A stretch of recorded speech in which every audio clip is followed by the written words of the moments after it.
Hello, hello. Happy Tuesday, January 27th, 2026. How is everyone today? The weather is warming up nicely here. I think we hit a high of 8 degrees. That was that was the high of the day when I woke up at 7:30. So, tomorrow the high is 9. I think Thursday the high is 10. So, we're gradually creeping up with Sunday, our our temperatures finally hitting the 20s. So, um, hello Hans, how are you? How are you? Good to see you. YouTube's chatting away here. We got Russell, Juicy, Gary, Colin. Hello, Gabriel. Hello.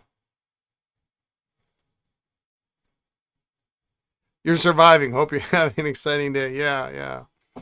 I was gonna text you something earlier, and now I forget what it is. I don't even remember. I don't even remember. I've been too busy with when the weather gets like this, it's just you do what I call hurry up and wait. You pull the orders, you pack them, and then they sit around here, because like they're gonna go the next day or something, and so ink orders, they'll ship on Thursday. There's only a couple of them here, but I finally did get today. I was excited. I finally got my inventory management system to talk with QuickBooks Online, so that was a huge, huge win. Like super huge win. So I'm pretty stoked about that. That saves Lisa a lot of time. It's still all, well, whatever. We're not here to talk about IMS. Although, some people would find that fascinating. But anyway. Yeah, it's nice when tech works. We gotta run through some. It's just so. You wouldn't mind hearing it in detail, but you're weird. It's so weird. So let's talk about tech for a minute. Let's talk about things. Yeah, we used to use QuickBooks Enterprise, which nothing integrates with. So that's like their top shelf. QuickBooks' top shelf platform, and nothing integrates with it. I'm like, that doesn't make any sense to me. QuickBooks is like millions of people use the stuff, and so, but it was expensive. It required hosting, and it required this, that, and the other thing. And so this time around, we started with QuickBooks Online, which like everything integrates with, like almost everything. But the limitations on the software are like things that I can't comprehend. And I wouldn't consider, I never worked with SAP, but I worked with mid-level ERP systems, and integration was kind of my thing. And I don't understand. If so many people use QuickBooks and so many people are frustrated because of the limitations that they have, like literally you cannot apparently you can't upload like a CSV to modify products and data. It's not, doesn't happen. Can't do it. Hey, Spicy, how you doing?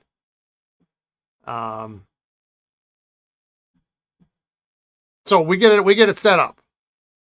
I can order. I can send purchase orders. It's working slick.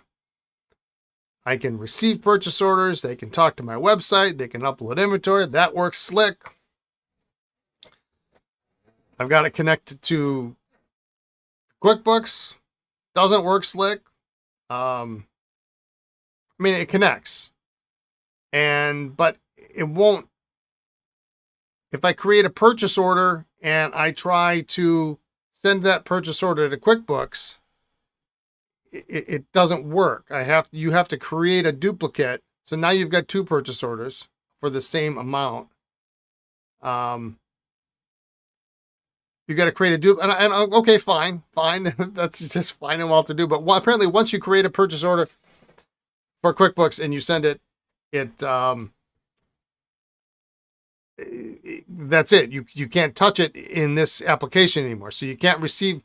If I receive the inventory, I can't receive the inventory and then push it to QuickBooks. You still have to receive the inventory in QuickBooks. It makes no sense to me. I don't get that.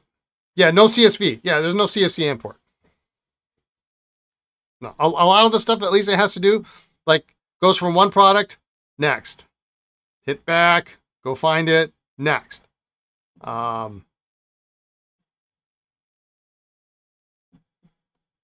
It's nuts, and you like, sometimes I want to ask her, like, are we using something that somebody developed on the street? Or is this QuickBooks? Because, like, everybody knows QuickBooks. Everybody knows the name. I couldn't even tell you what the alternative to QuickBooks is. If you didn't want to invest in a full-blown ERP application. And for you data nerds, the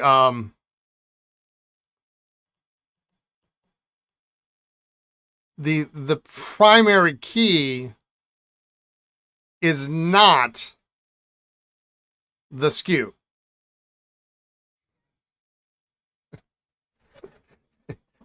It's the title of the product. I don't get that. That's actually the same way. That's the same way my website works. The primary key in the table is not, seriously, the primary key in the, so, and if anybody ever wondered, if you see a vintage pen on my website, and it says Parker Duofold Junior Black 14 karat fine nib, and then there's always a parentheses with the stock number, which is basically my date code to tell me how long I've had when I put it up and how long I've had it in inventory.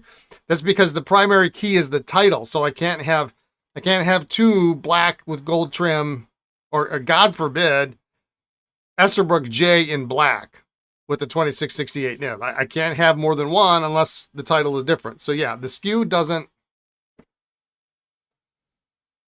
You worked at the office supply store. The home office computer staff were trying to build an inventory program in the 80s. Each store would have to enter new stock coming in manually. Yeah.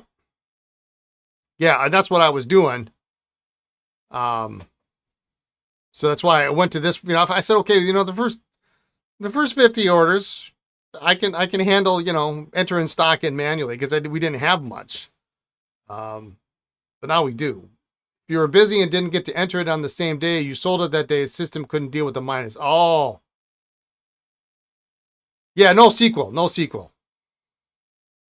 We didn't use SKU. They had their own inventory numbering system. Yeah.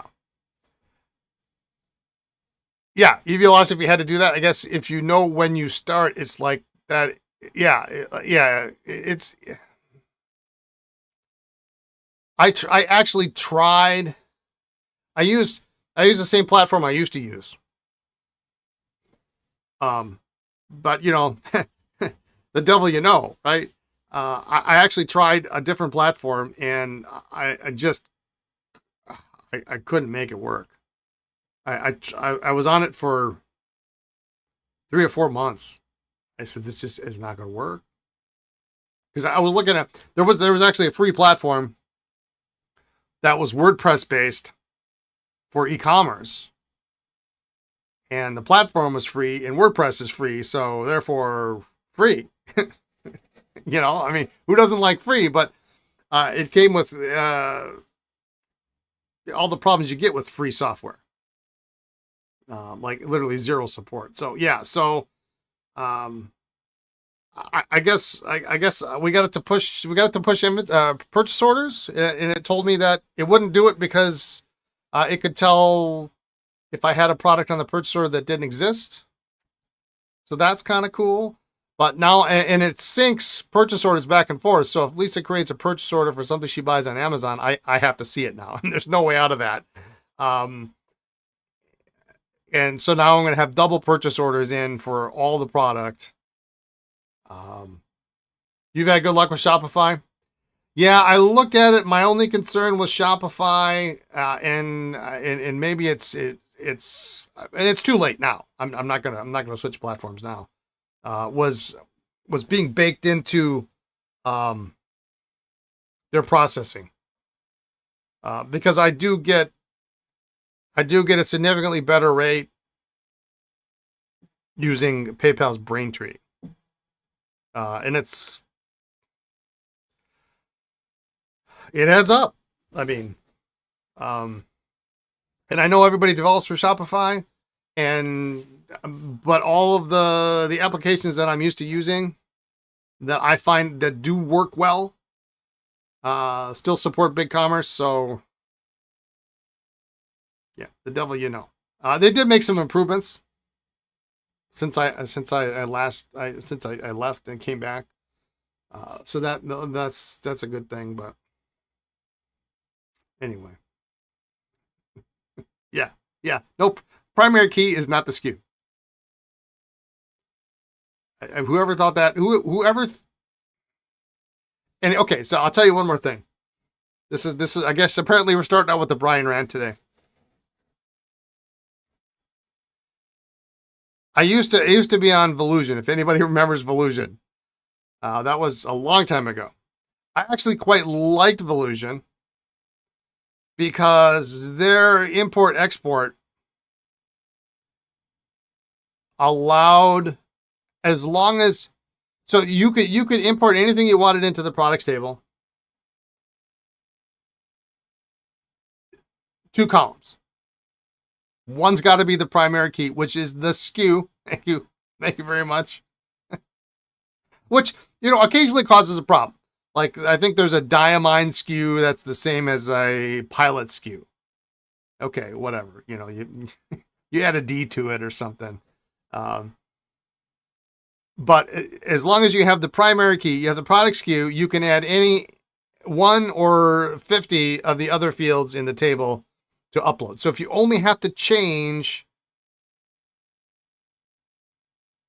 the category, or you only have to change, the cost, you can do that. And so I didn't realize that we changed from Volusion to BigCommerce because they had more features. And Volusion was kind of going the way of the dinosaur. It would be fun if Diamond SKU was the same as the Namiki Emperor. That would make automatic reordering fun and exciting. I got a reordering story for you, actually. So we switch over to BigCommerce, and I import all my products.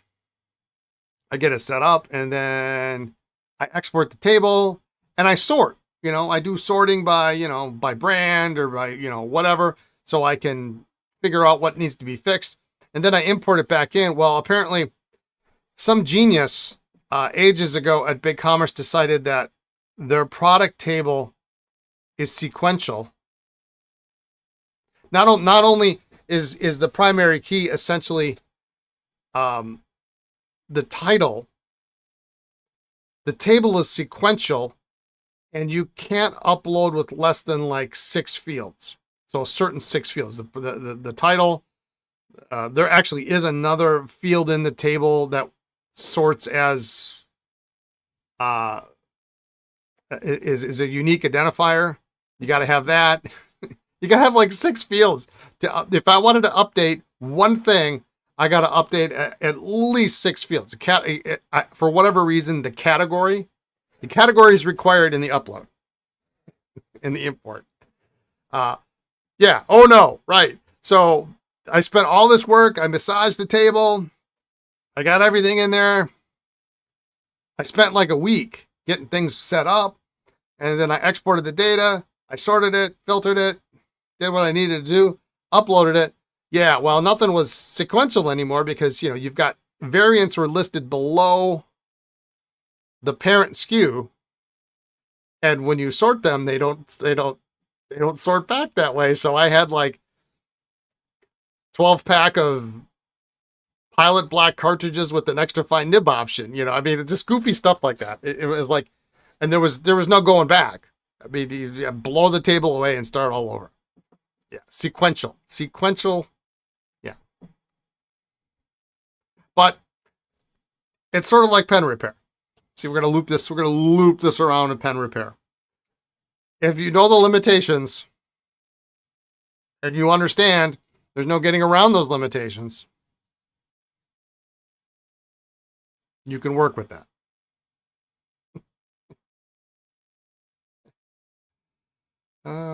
You work for a working office supply store. You worked at McClellan's department store. All stock came in with the label on the box or the code you used to figure out what the price was. Yeah. Yeah, that sounds great when the price goes up on January 1st. You gotta relabel everything. So, anyway. There's the end of my rant for the day. I got stuff to do what I needed it to do. But, there it is. All right. Let's take a look at what's on the bench. Here's our leftovers from yesterday. Sailor's done. I think we'll just test the nib real quick. Make that go away. This lucky curve we can put back together. The Edison ringtop looks good. The pastel looks good. This is a new arrival that came in today. So I'm going to clean this. I haven't tried to look at it yet. Oh, it does blow through. Well, I got fresh water in my ultrasonic. I'm just going to drop this in there and we'll let that, see what that looks like when I turn this on.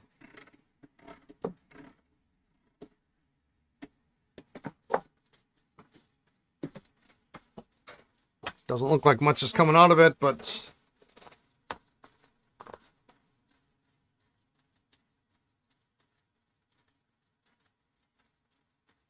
I think this converter is probably shot too, so.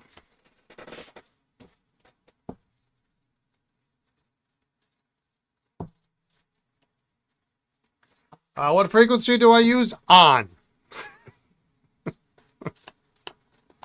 I don't know what frequency this is. It's a Crest HTA 875, I think is what it is.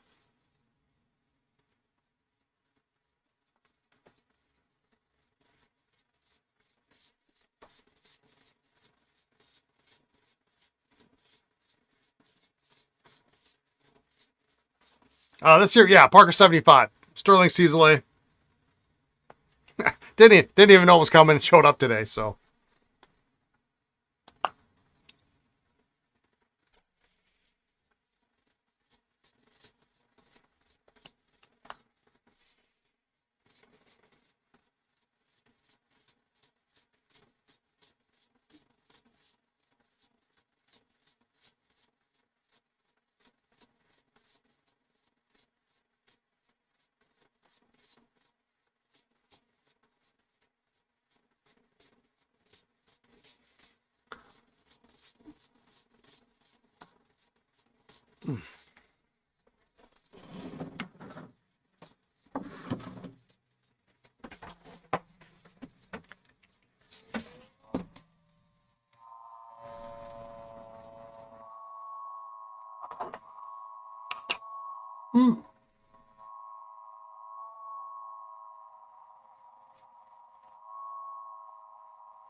I have not picked out any pens after this, so we'll have to figure out what we're going to work on. Who doesn't love a Parker?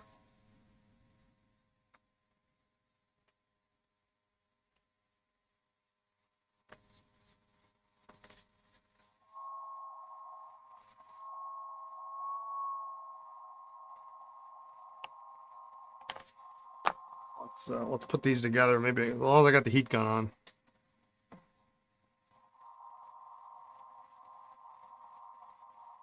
You love when you get a never been inked purchase and it's so clogged it won't blow through.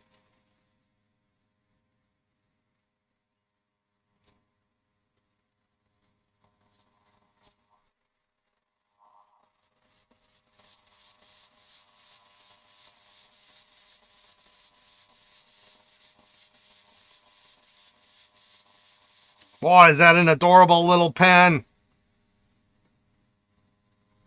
Love it.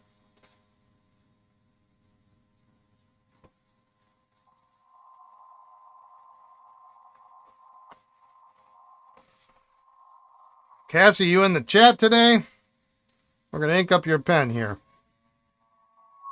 Need to run to be back later. All right, sounds good.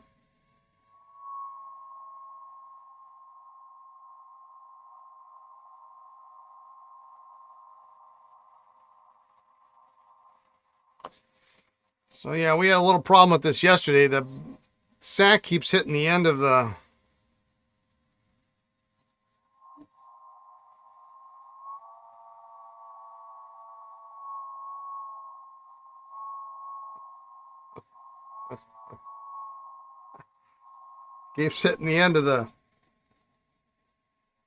the J bar. I think I'm going to take it out and rebend it.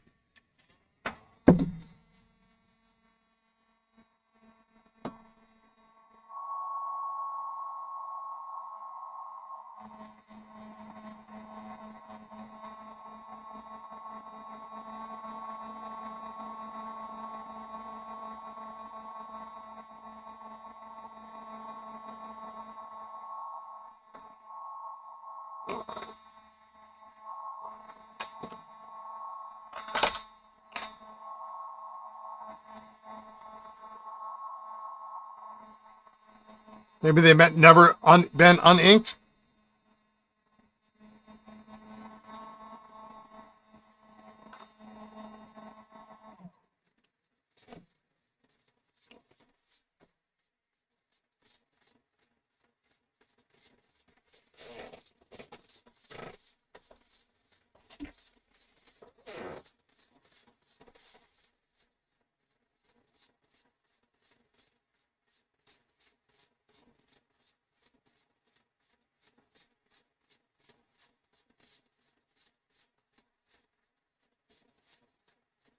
Not inked in living memory. Yeah.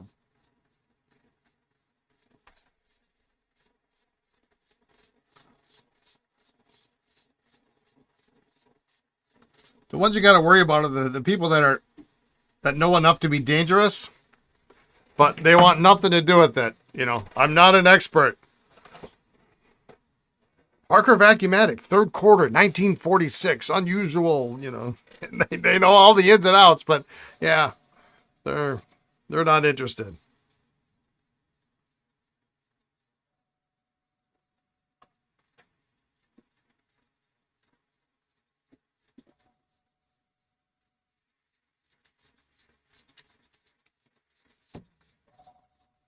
All right, let's see if that's going to do the trick.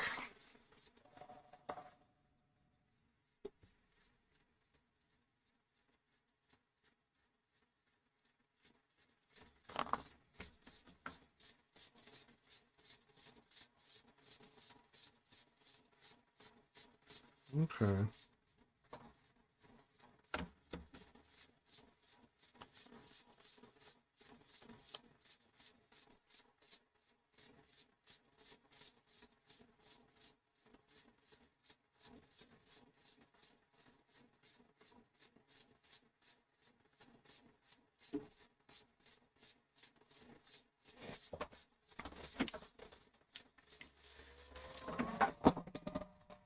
Use a little heat.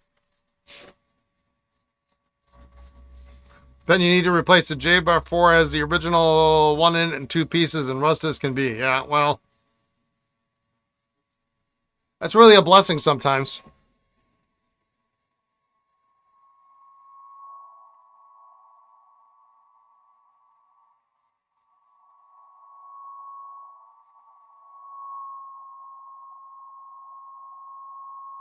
Better to have it come out than have it be like 3/4 of the way rusted, but you can't get it out.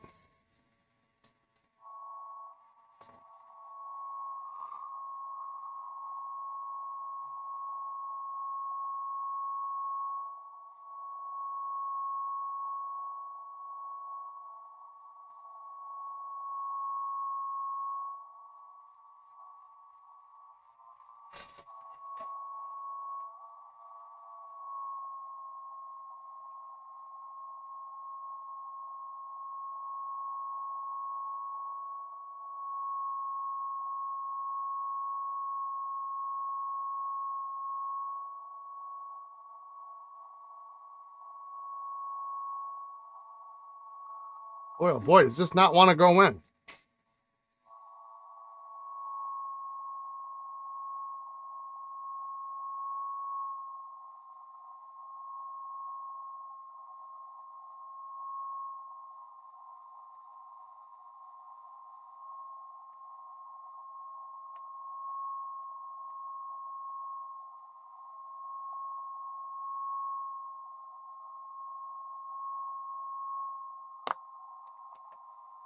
Justin, could that be the lovely little lucky curve you said you checked for me? Yeah.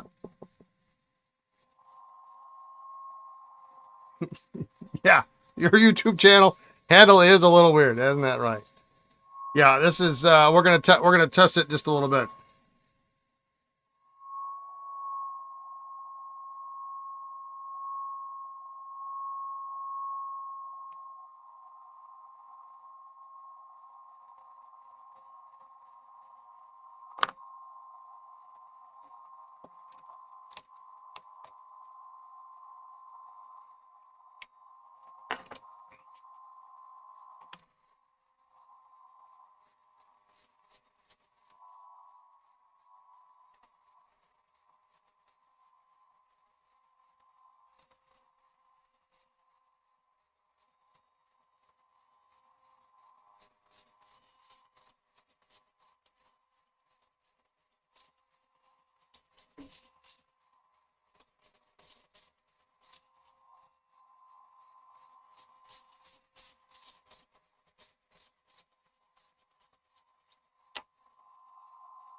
You had a similar experience with your pastel, super tight, getting it apart and back together. Yeah, this one is really.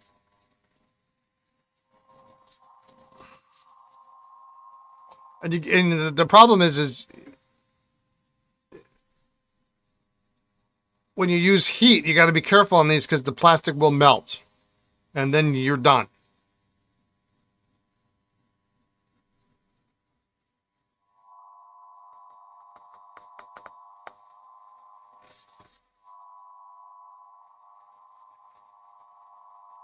Just a little bit on the buff stick, and it was good to slide in.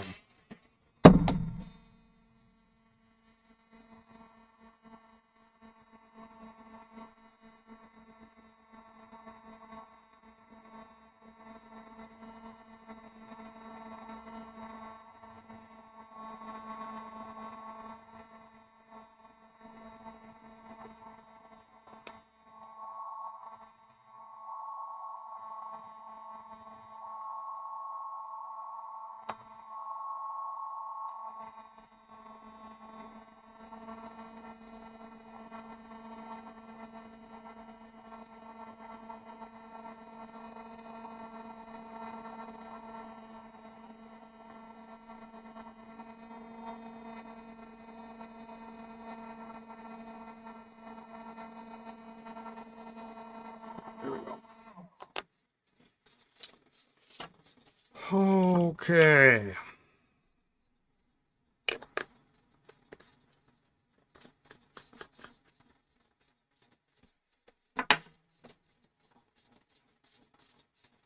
You have to look at yesterday's live stream to see the exam and diagnosis. Yeah, I mean, it was, remind me again, what ink did you just use Waterman ink in it? And did you use any kind of, pen flush with ammonia by chance?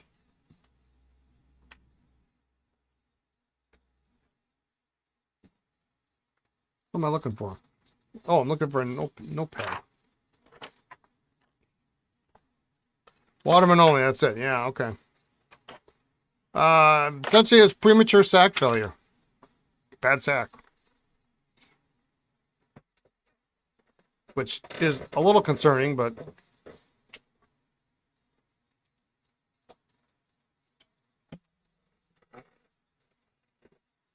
follow doctor's orders. All right. Very good.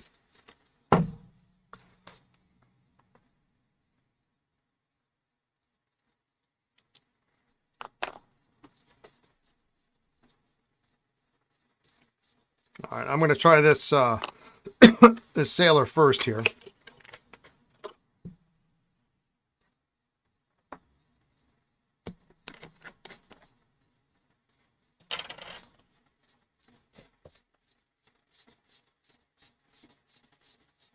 I'm getting a little low on my bottle here.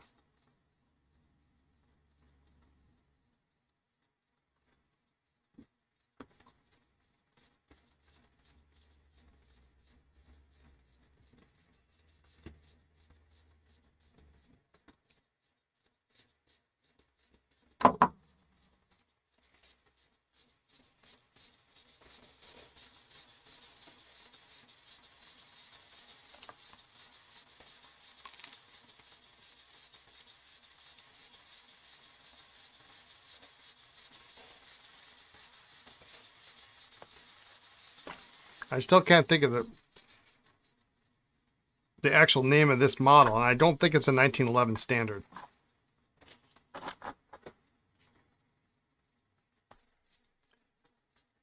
It begins with a P, and it's not Profit, and it's not Pro Color, and it's not... I think it begins with a P. Oh, man.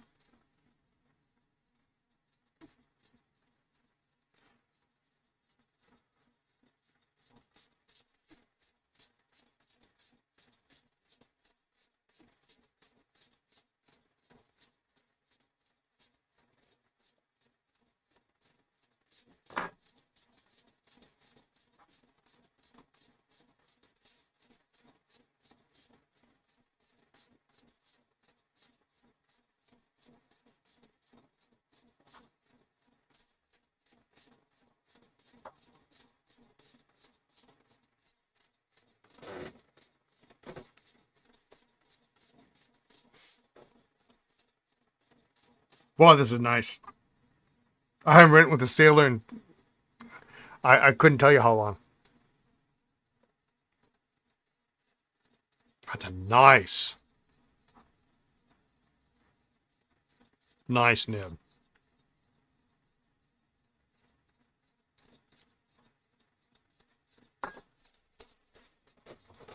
I like this, that it's got this double cap bands here, and your 1911 standards they only have a single band. They don't have this extra band here that I think really sets it off. This has the more simplified clip, but everything else just speaks 1911 standard. Again, I don't remember. They made a couple of very similar models. They made another model that's similar to this, but then it had like kind of a frosted clip like this. So that's not it. Boy, is that nice. Someone's going to love that.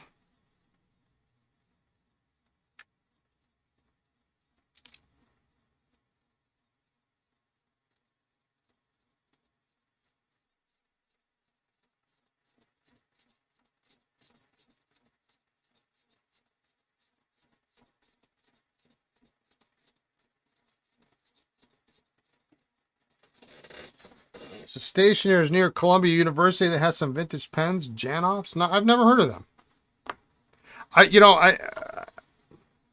I wish folks would stop recommending FPH, but particularly for vintage pen repair. No, it's not a. This is not a Pro Gear. No, this is tapered ends. So but it's different because it doesn't have a standard 1911 clip. It's a little bit different clip. Pro Gears are flat on the ends.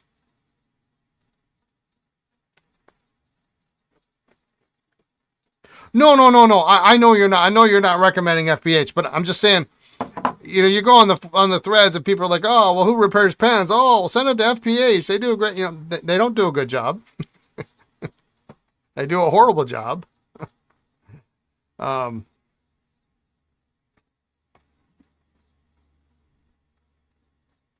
I mean, I've heard stories in the last couple of months about people sending stuff, and then they're getting pens back with the wrong cap.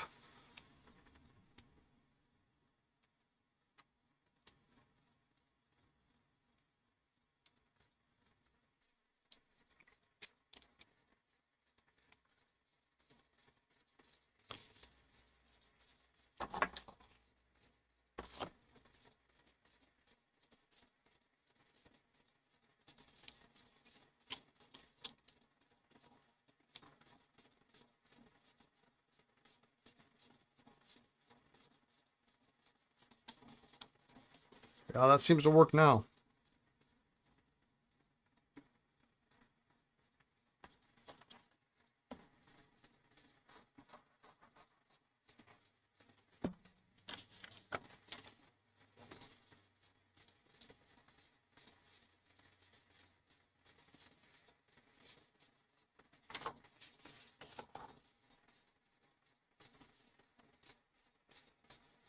It doesn't sound good. You know, FBH's reputation was deteriorating, but they're too far down top for you. Okay. Yeah, I've heard stories of like, and some of it just sounds too crazy to actually be true. Like $100 for a lever fill repair, like fixing an Esterbrook, you know. Yeah, this one guy, and I can't remember. I think he was on, it might have been on Reddit that he posted this a couple months ago. He sent in a vacuumatic, and they couldn't find it. They lost it. And then when they finally did find it, you've only been in the hobby a year, and even I know how to avoid them. And they finally found it, and they sent it back to him, and it was like the wrong pen, or it had the wrong cap, or some crap like that. And it's just inexcusable.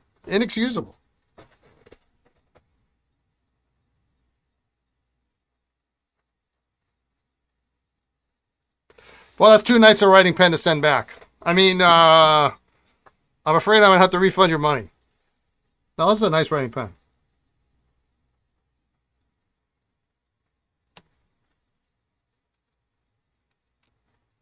Oh, actually, I just did that.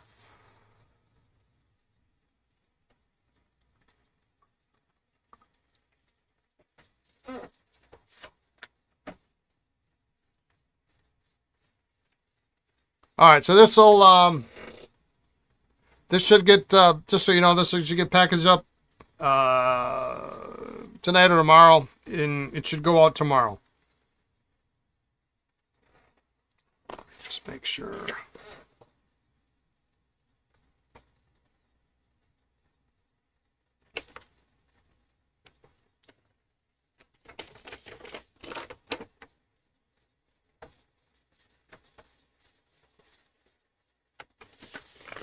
So you should get an email with tracking once I ship it.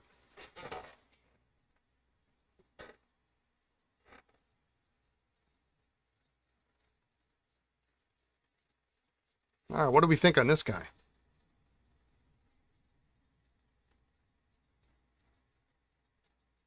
Well, and then FPH's repair person passed away too. Their main person passed away, from what I understand. Like in 2024. This pen is so small, I don't know if I'm going to be able to.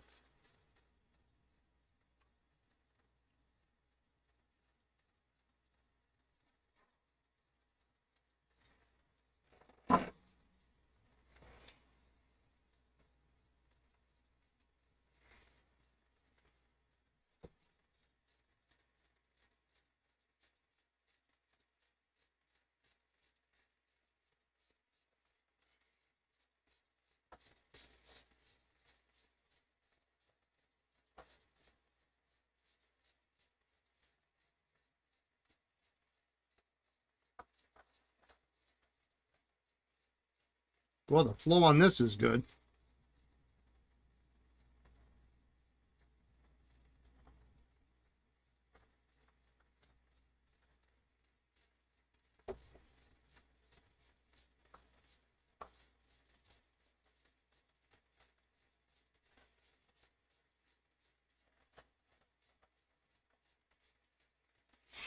That's a nice little pen.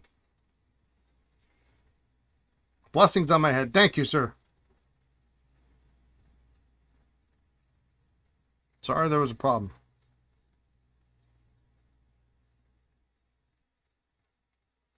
All right, well, that's last time I'm going to write with that pen. I know. Some of you go, what? This to me is a historical piece. Is definitely a collectible item for me.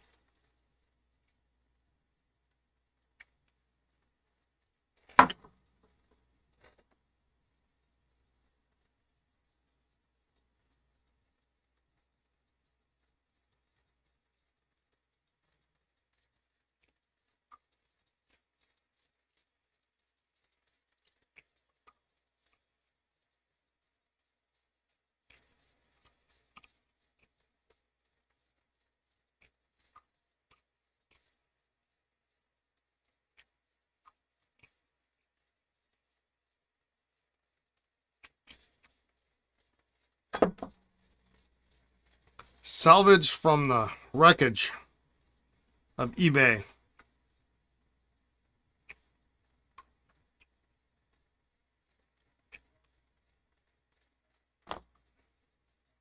And my first one with the model number.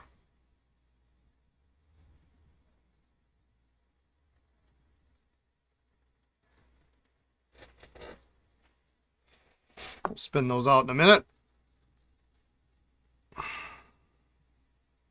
All right, Cassie, you here today? I already called you out, but maybe you didn't get in.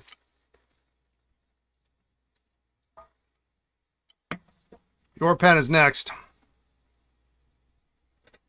Lisa says you don't need it. Well, I mean, she's probably not wrong. But, you know, need and want are two different things.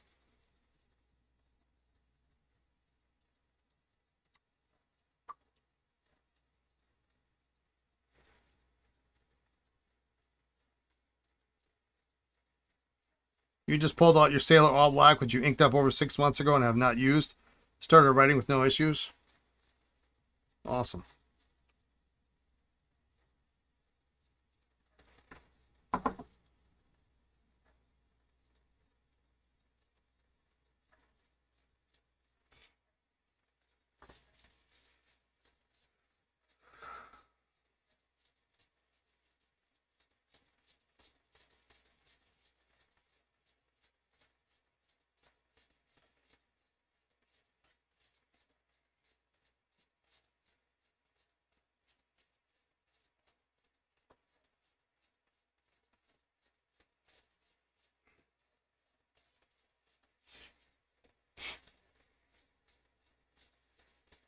Nice strong imprint on this one. Nice Greg nib.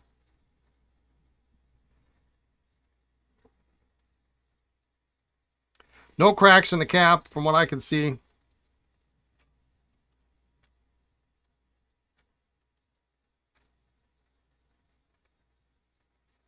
You don't have many sailors, but you do like the hard nibs? Yeah, I mean, their soft nibs aren't soft. They're not too soft. You know, we had the one soft nib last week. You know, and it's not like a pilot soft nib. It's not like a platinum soft nib. It's just really got more of a little. It's less hard than the hard.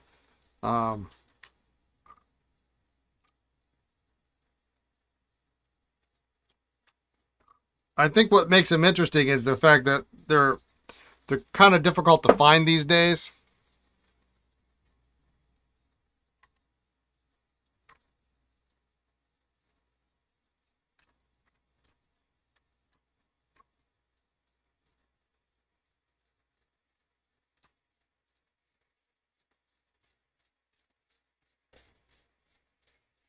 So I think that's why sometimes they can be quick sells because they don't make them and they're kind of unusual.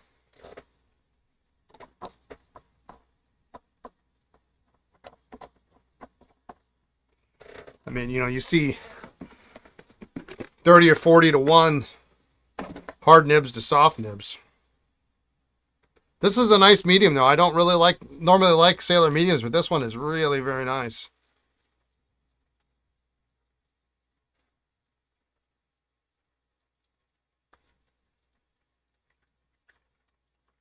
Oops. Well, there goes my this was my clean water.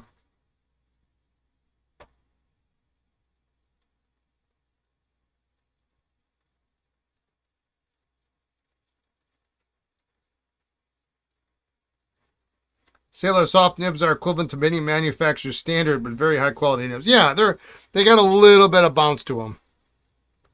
Not much, but they're definitely a different feel.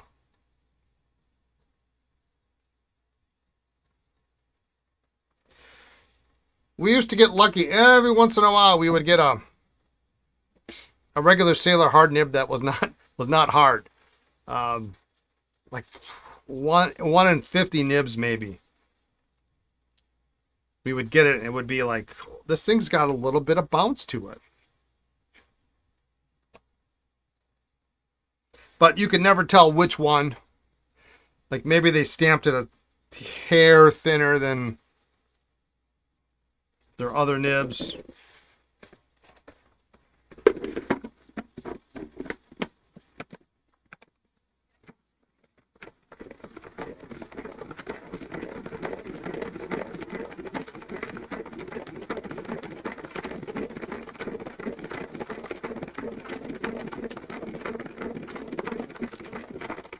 But I still believe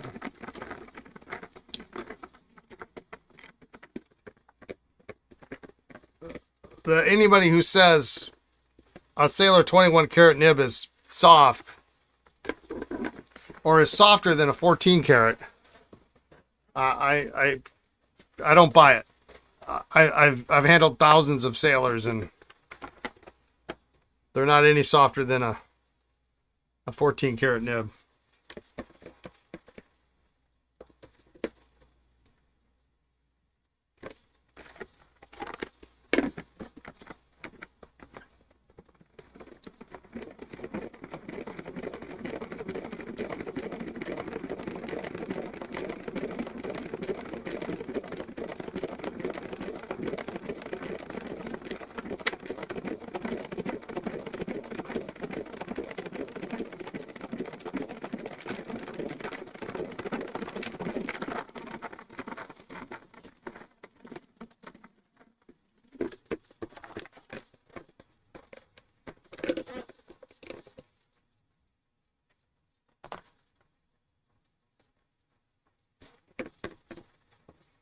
See if my ring top even fits in here.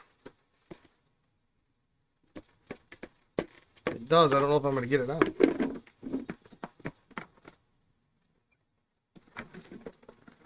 Kind of pop out. All right. See you later, Juicy. Have a good night.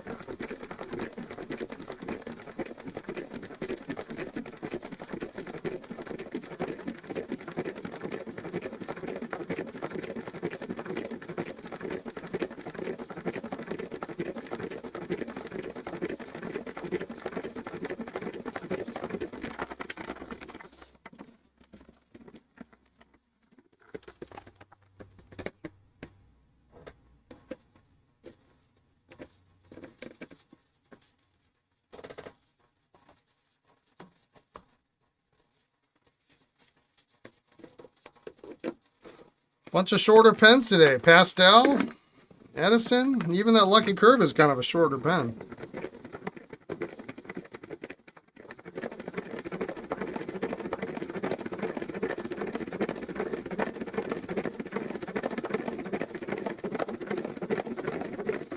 You picked up a salad spinner yesterday at Goodwill. Good for you. If you've never used one, it will change your life. If you do a lot of cleaning and you do a lot of pens. I am forever in Hans's debt for sending this one to me.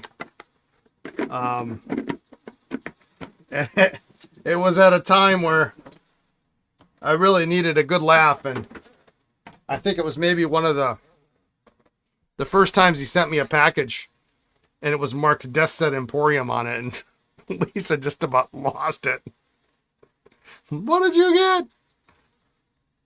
What was this Death Set Emporium?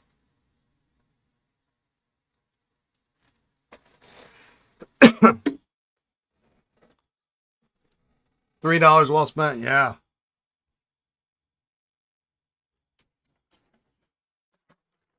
All right.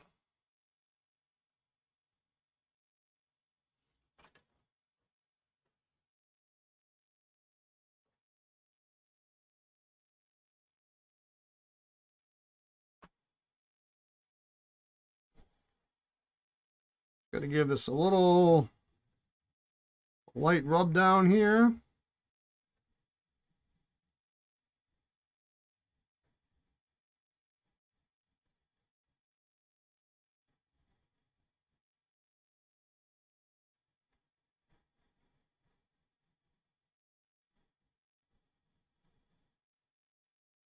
There's really not a patina per se on this. And you can see a little bit of different color from the metal body as opposed to the overlay over the hard rubber section. A little bit different color.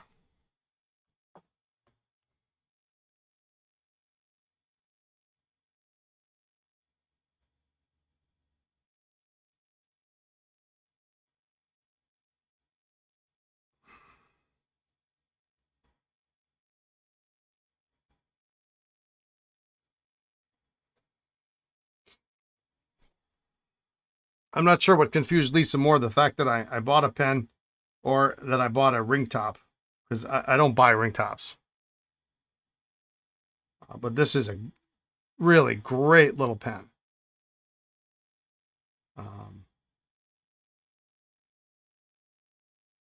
Really a neat. And while it's a fairly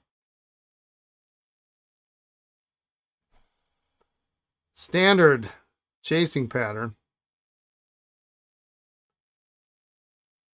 it's really great.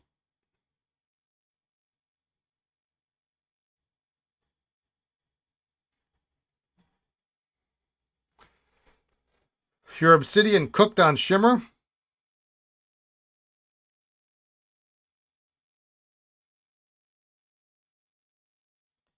Well, that's too bad.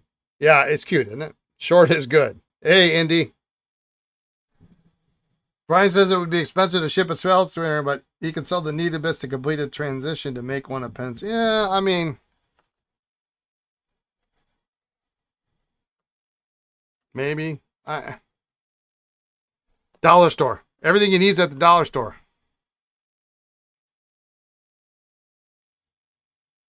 But yeah, it would be expensive. I mean, I ship a lot. A lot to California. And this is a reasonably small size salad spinner. I guarantee to ship that to California would probably cost me $20. Oh, choked. Yeah, I kind of had an idea what you're talking about. Choked, cooked, yeah, same thing.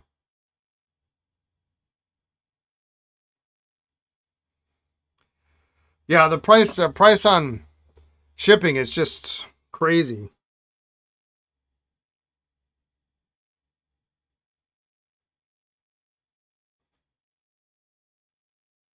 Although for some of the Midwest areas, they actually dropped the price like 20 cents in the last couple of days. Last week.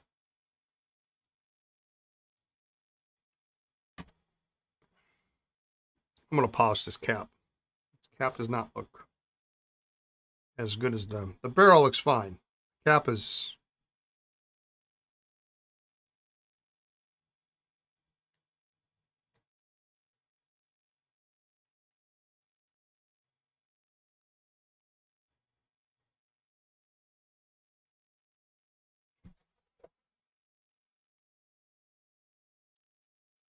You think I'll have trouble trying to track down a Conklin 40 Crescent hard rubber chase cap? Now, you looking for one with a cap, a clip, or not a clip?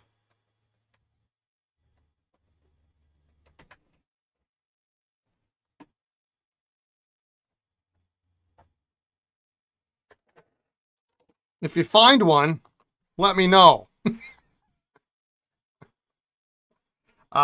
This is that one we worked on a little while ago. It's still on my bench. The inner cap broke north of the clip hole. So I can't even really get it out. I probably should put this on my list of things to take. And if I could get it out, I could probably glue it back together. I haven't tried this in a while. Yeah, get two. Get two. Send me one. But it's got to have this wide band on it.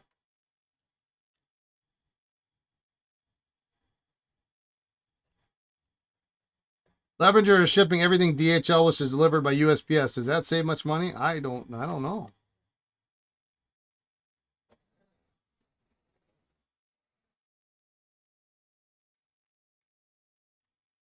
I heard US domestic DHL Apparently there is some cost saving there. But to what end?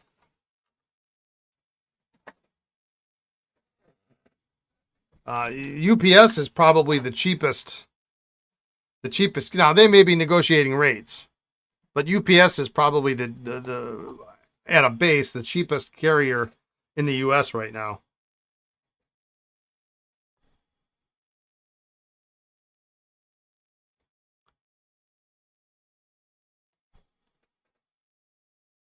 Sounds like finding a dodo bird would be easier. Well, the problem is it's a 40, right? It's not a 20, it's not a 30, it's a 40. So it's bigger, which means even the parts pen is bigger and more expensive.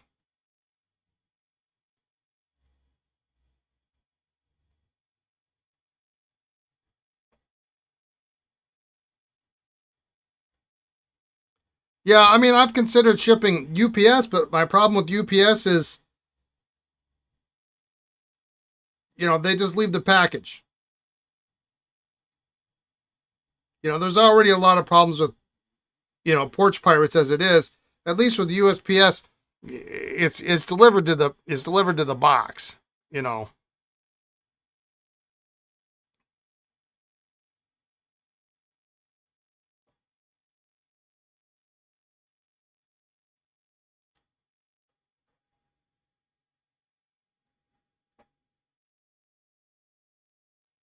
But my shipping software will tell me, because I ship UPS, but it will tell me if something is shipped cheaper if I ship by UPS.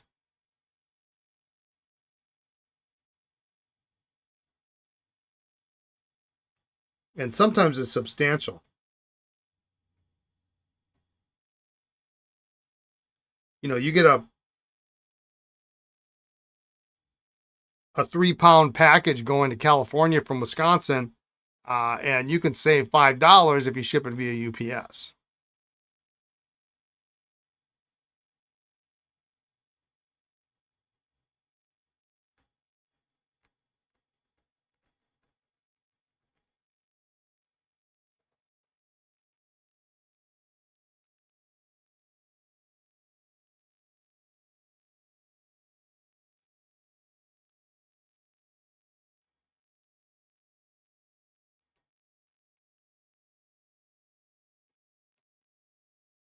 But UPS doesn't provide you with boxes.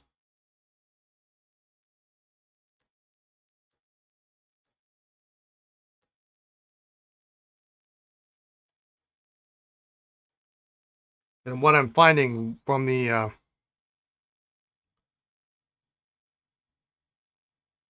as a result of a good Samaritan who donated me a ton of boxes,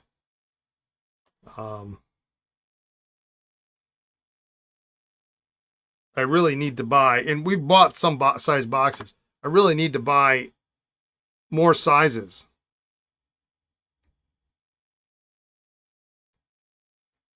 Or I need to change my business model, but I don't think that that's. I mean, I've spoken with some vendors before, and actually, as recent as Ohio last year, I spoke with a vendor who said he doesn't sell A4 notebooks or notepads online because it messes up with shipping. It costs more to ship.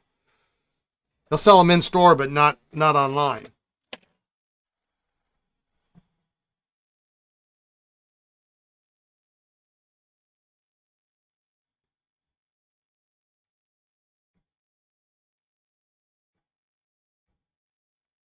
Yeah, I ship priority. Yeah.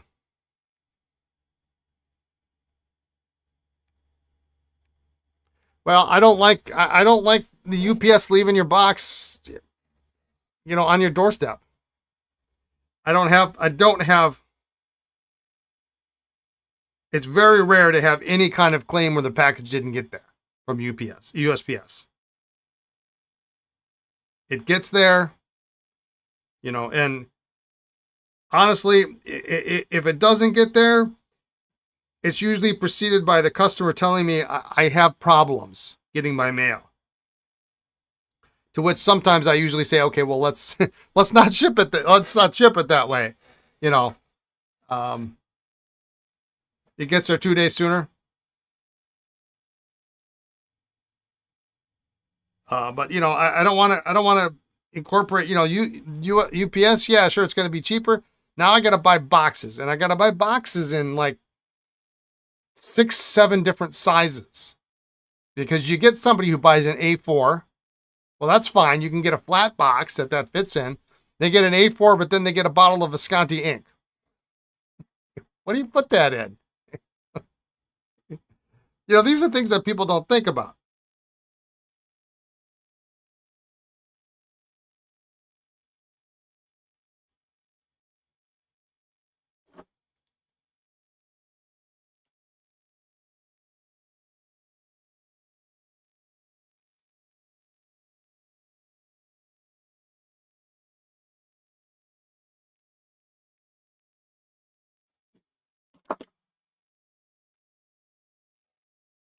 You're almost always home to watch for it. Yeah, that's nice.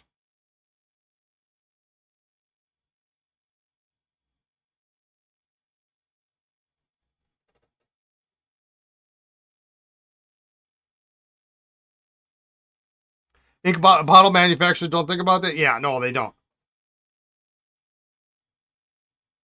One of the reasons I love Waterman ink so much, fits in a priority mail box. Waterman, Parker, Herbman fits in there. Yeah, I ship to P.O. boxes.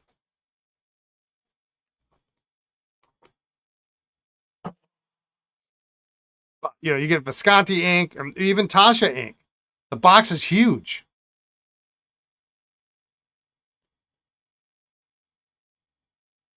I mean, it's like playing the lottery, right? I mean, if it ends up going to California, I lose money.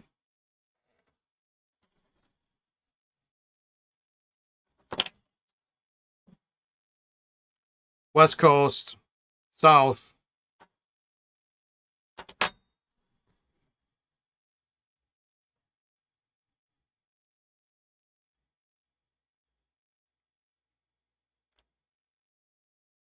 But if it goes to Midwest, I break even.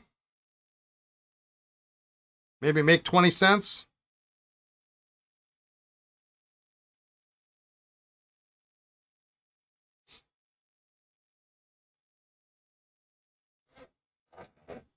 All right. It's a little better. There was some schmutz on here. I think it's. You're going to order 2 B5s and 3 bottles of ink. Be right back. Well, you know, if you're going to do it big, man. You know, then I can go, okay, well, it's like giving away a notebook. But when you know, when somebody orders, like, where I get screwed is if it's like below the free shipping threshold, right? Okay, so maybe they pay for it, and that's fine. But it's you know, an A4 and a bottle of ink, and it cost me, you know, $12 or whatever. Oh, actually, yeah, when they hit the free shipping threshold, then it's even worse. But that is what we deal with. It's the game you play. All right, that guy is going to go back.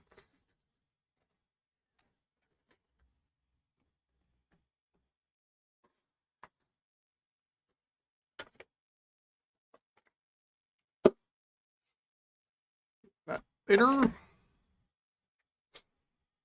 This little guy is mine. We'll deal with later. All right, let's see if this nib is any better.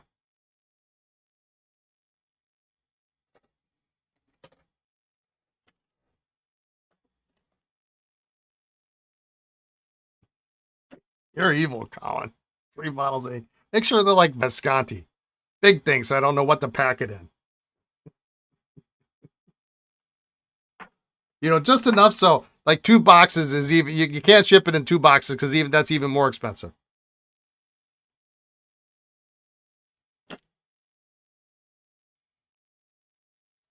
All right, I'm gonna grab some fresh water since I dirtied this up pretty good here. Let me be right back.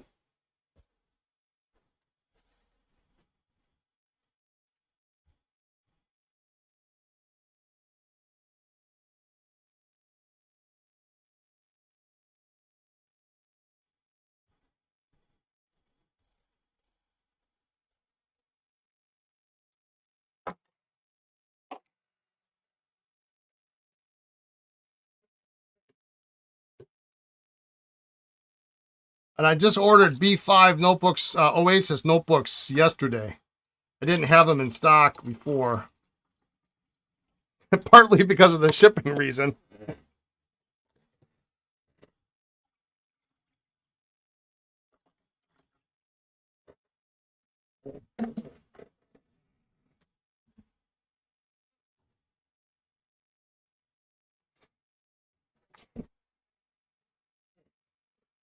All right, let's see if we can get this. I bet you this converter doesn't work.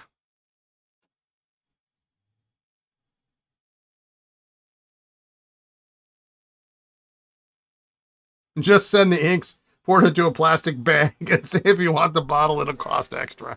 Yeah, yeah. You love the Visconti bottles. You order some more empty ones. The new ones are kind of nice. They had a little problem, like the first batch. They had there was a little problem where the actual threaded portion of the cap is glued onto the actual cap.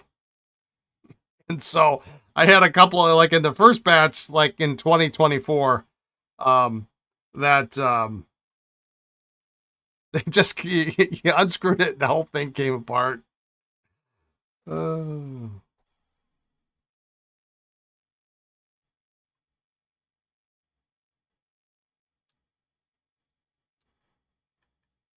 Yeah, this converter is cooked.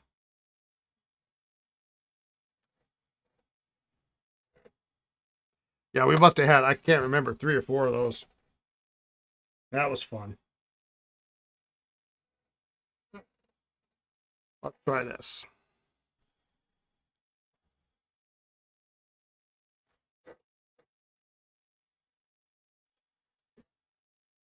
Mariamon 194 for the win.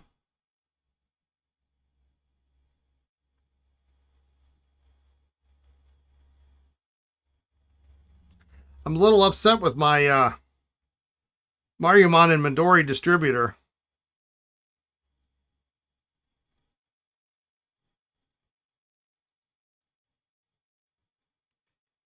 They've been out of stock on some of that Mariamon and Midori for ages. I just, I found some really cool products. The Mariamon, I forget what number it is, but the Mariamon with the Greg ruling. How cool is that? I ordered it, had it in stock, promoted it, talked about it, sold out of it, went to go back order it again, and hasn't been in stock since. All right, see you next time. Enjoy the ride.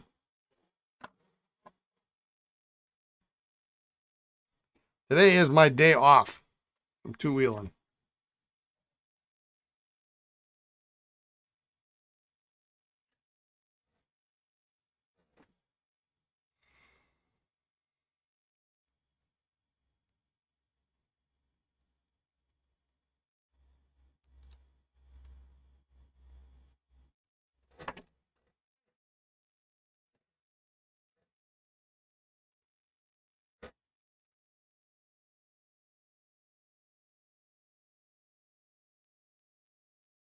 You dump your mysterious blue into the Visconti hourglass bottle for the bench. Oh, you got the hourglass bottle. Yeah.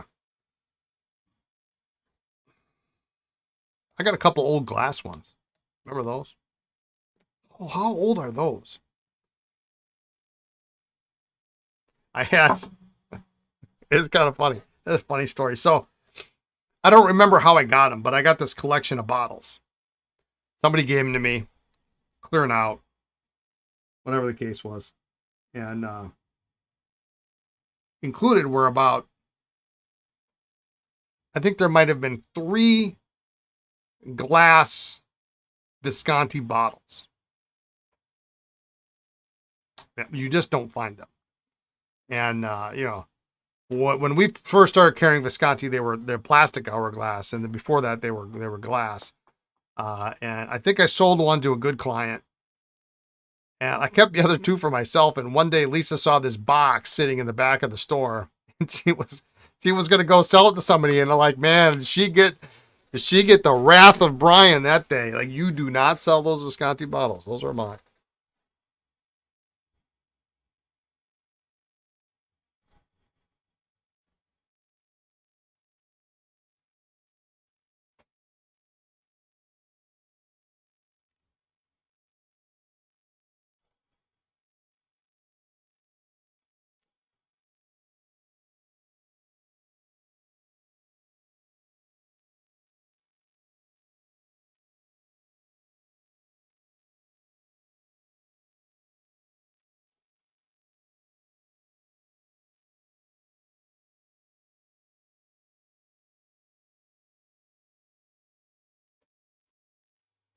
Although oddly enough, they had like a little, the base on it was plastic, which I thought was kind of goofy. And of course, it was glued on in classic Visconti fashion.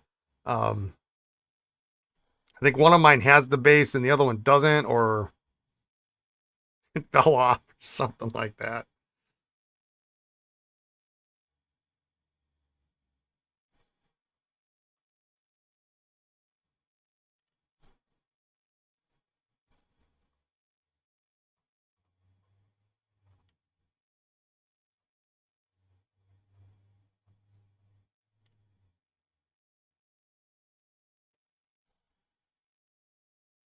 And then I have somewhere, I don't know where it is. I have a really old, actually, hang on, I might have it like within arm's reach here.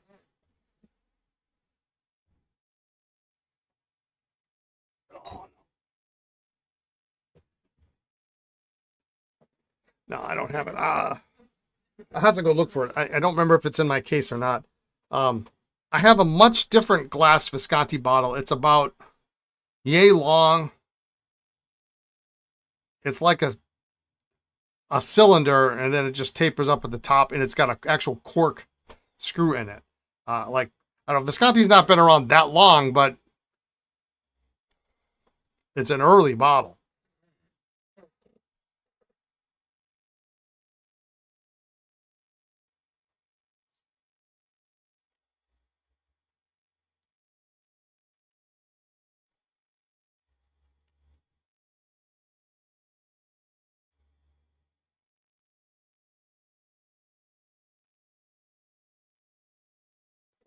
Okay, this pen's good to go.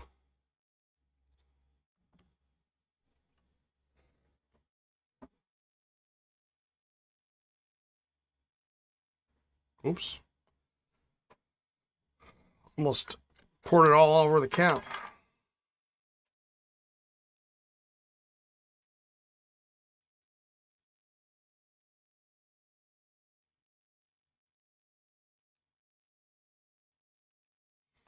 When was Visconti founded? Like in the 80s, wasn't it?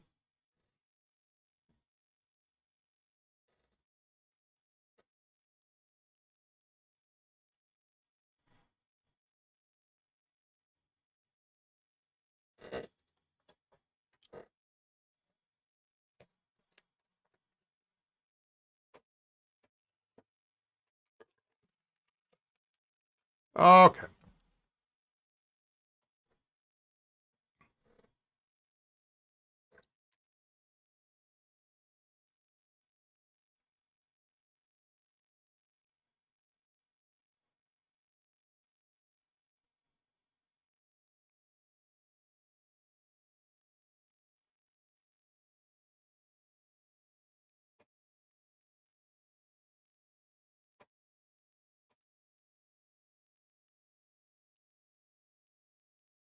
All right. Well, it fills now.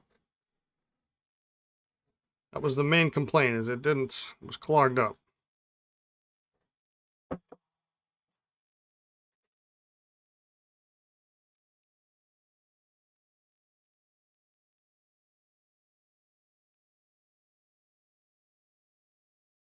You picked up a crystal inkwell with a pen rest on the front at the Columbus show. Sweet prop for photos. Nice.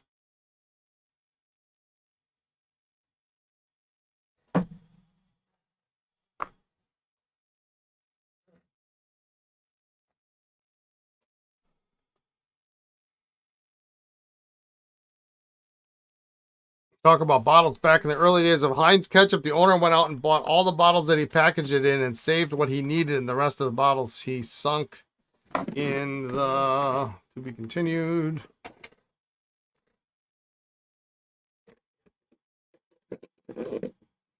Sunk in the river so no one else could copy him.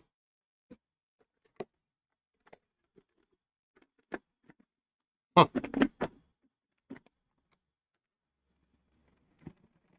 Seems a bit extreme.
Okay, well, it secures.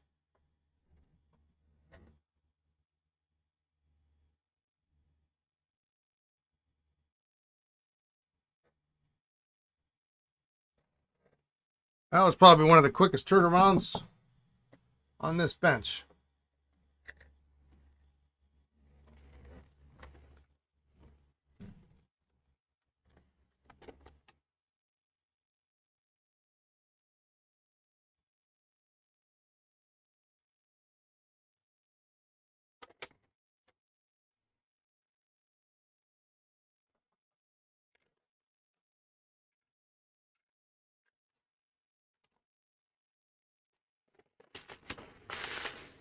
All right, I guess I gotta go pick something else up here.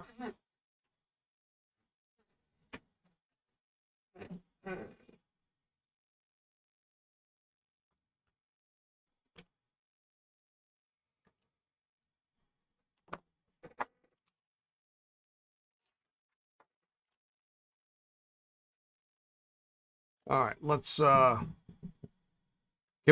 you play the salad spinner jingle while you're spinning? We should have one. We should have one and I can hit a little button and make the noise.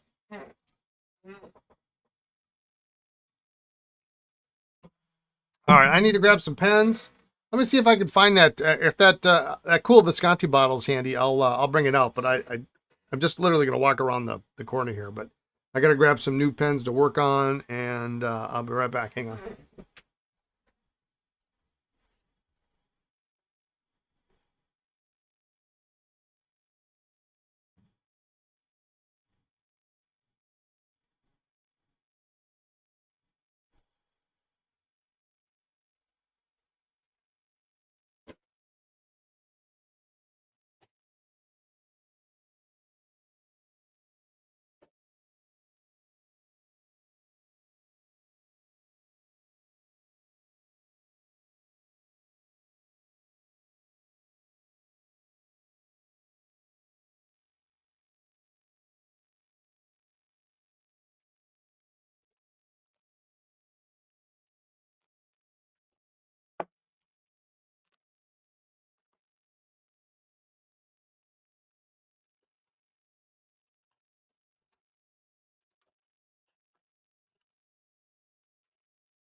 Get one of the pens from my collection. I don't have any.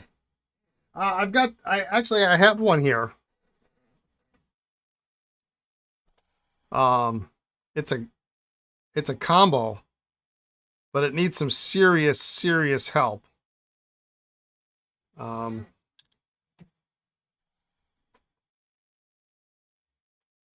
I have to look.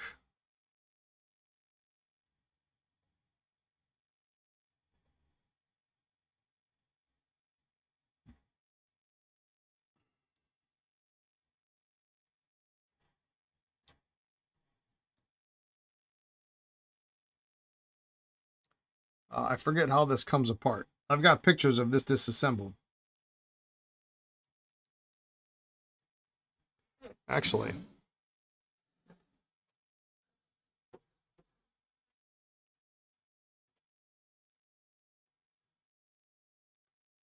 Let me see if I...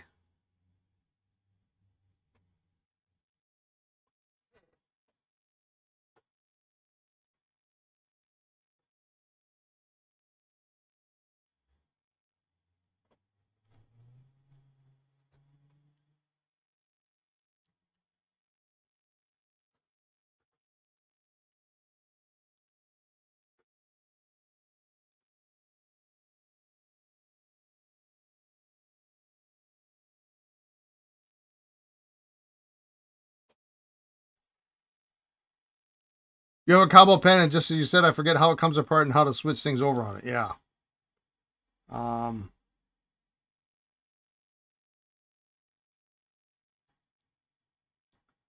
So this is a magic combo.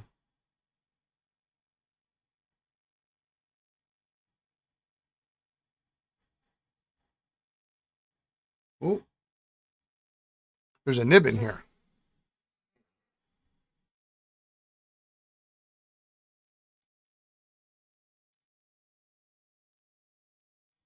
It is not the right nib.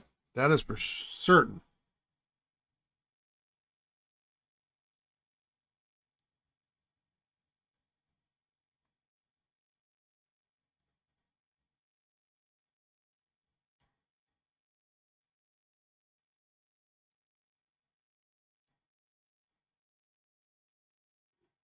There we go.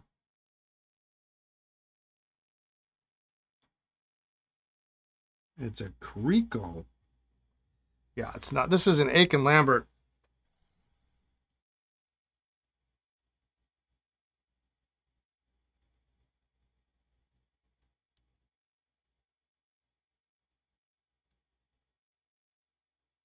Something needs to be soldered on here.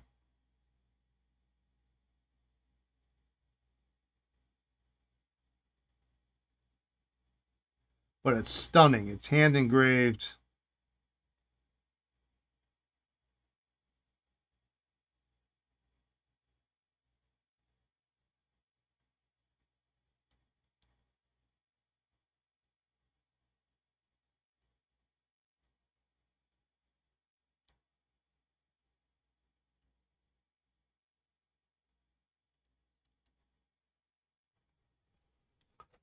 And I have pictures somewhere.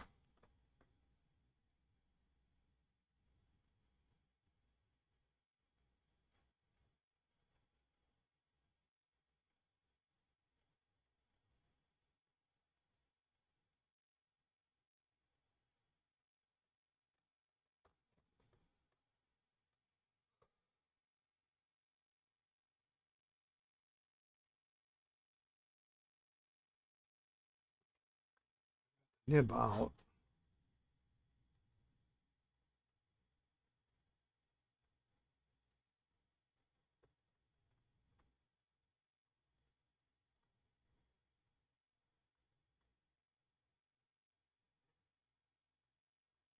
It's one of these situations where I had the images texted to me.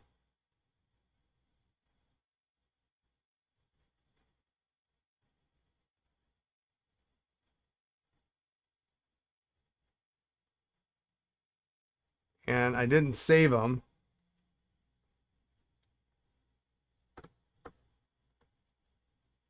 And so it's in a chat somewhere.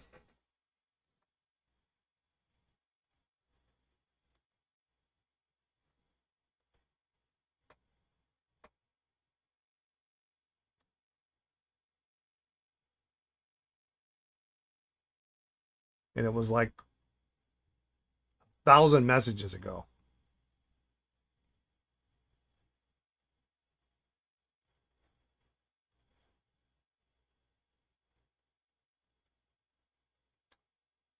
Let's see. Actually, now I found a way to kind of look for it here.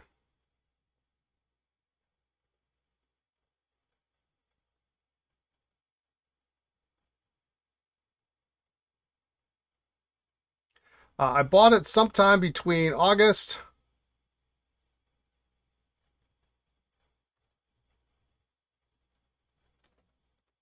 and well, that's not it. Between August and December. Actually, probably between August and November. So that really narrows it down, doesn't it?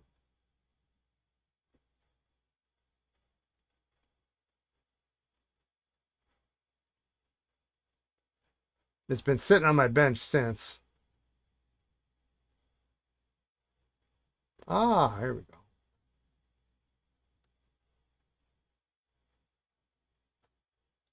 Okay.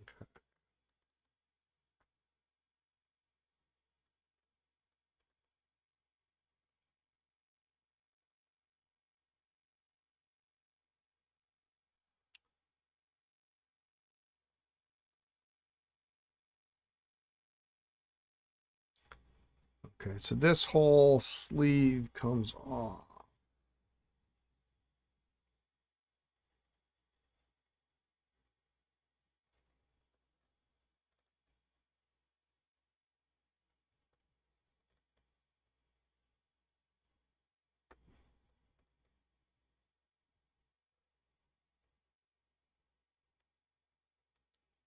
There's that sleeve. That sits over this sleeve. So I'm looking at images here. Hang on.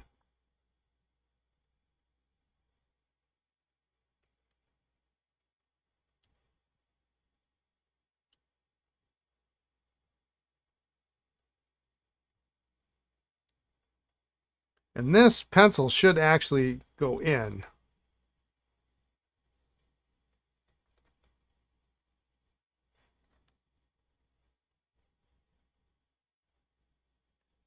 This end comes out.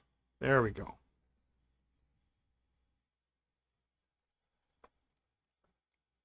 All right. This is not what I planned to do today.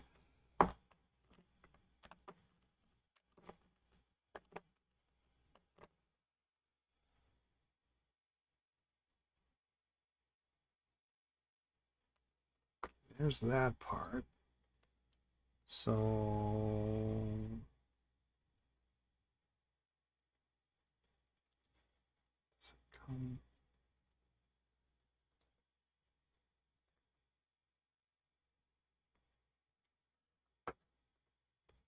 that comes out.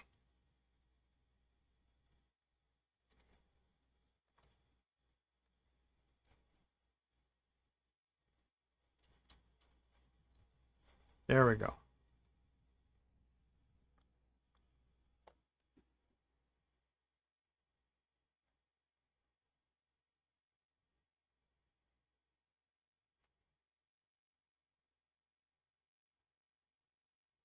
So there's a pin here.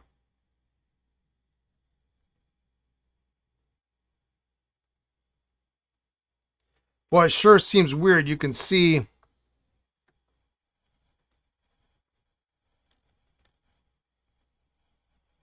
if you look closely here.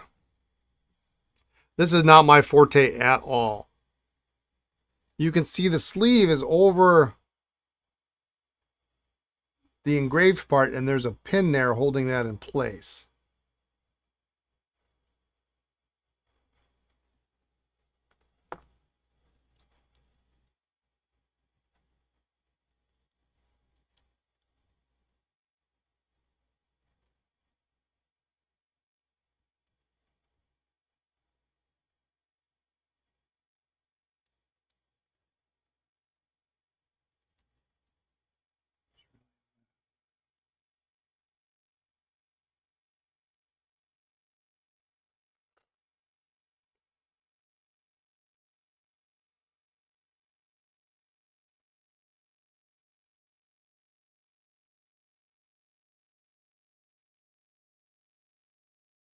It just seems weird that it would be.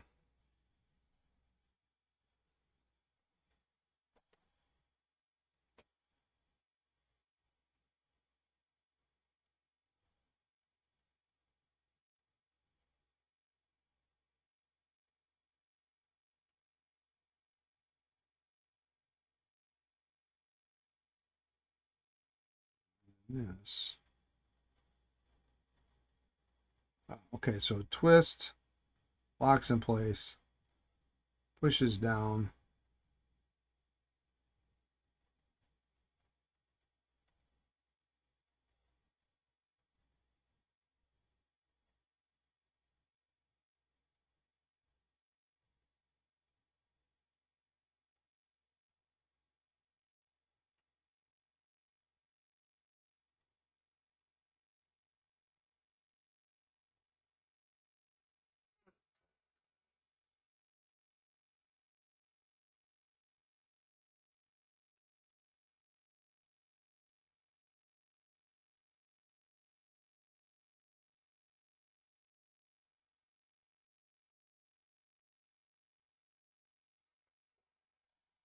I know nothing about these. These are like the most complicated things ever.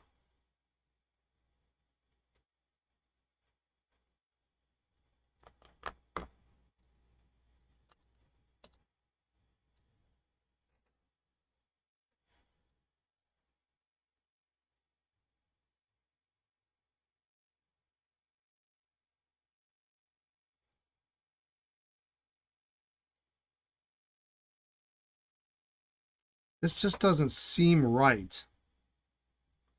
This pin in here.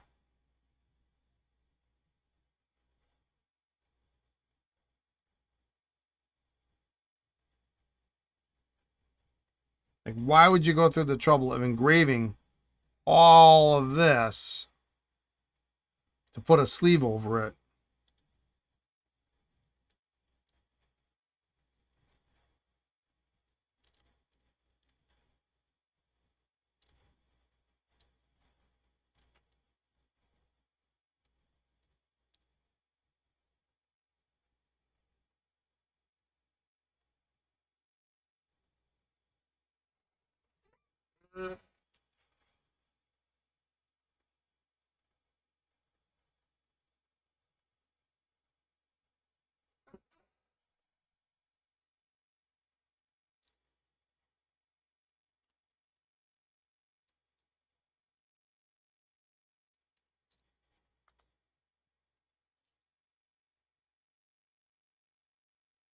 If this was designed to retract.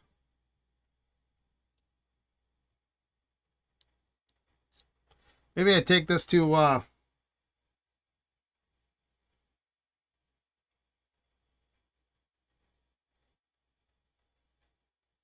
there's a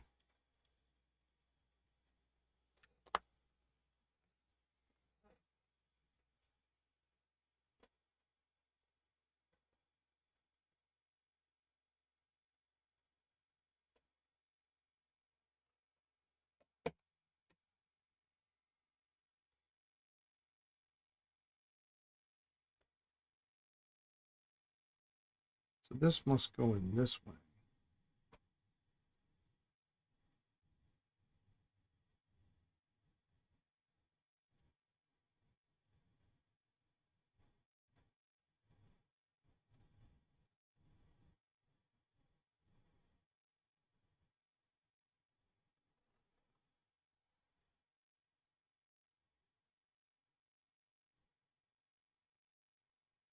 So that should be flush like that when it's not out.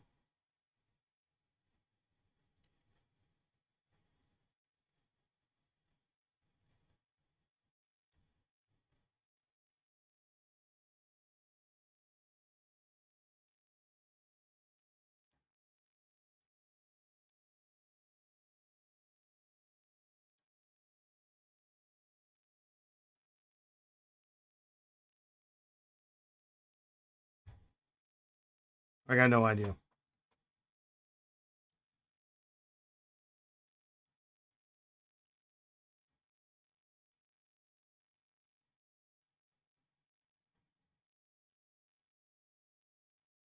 It's a beautiful piece.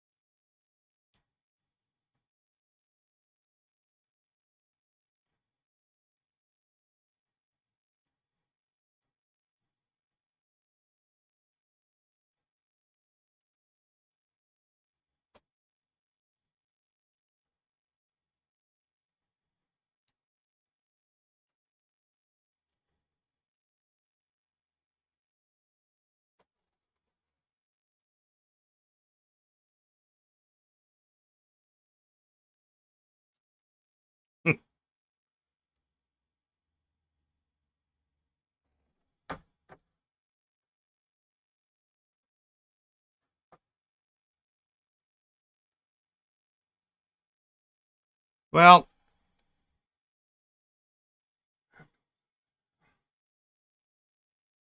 oh, there we go. So turning it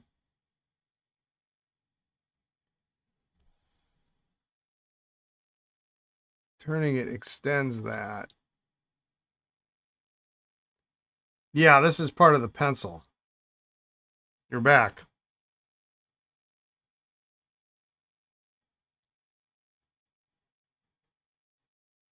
I just think this is just all magic.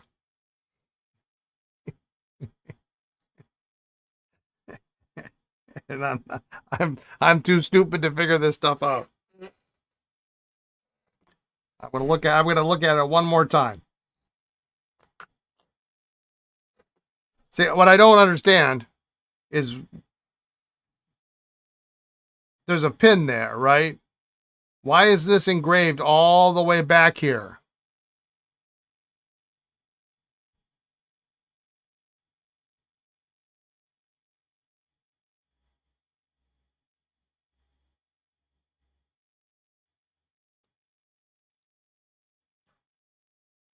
Well, how much further does it need to extend out? Because I mean, it's already extending out this far.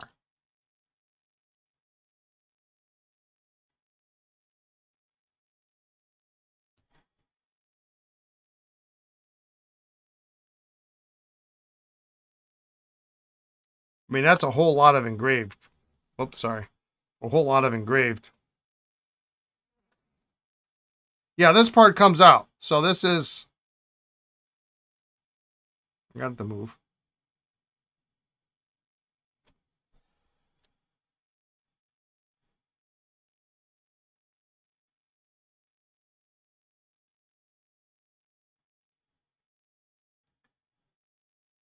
Does Jim Marshall have a book on this stuff?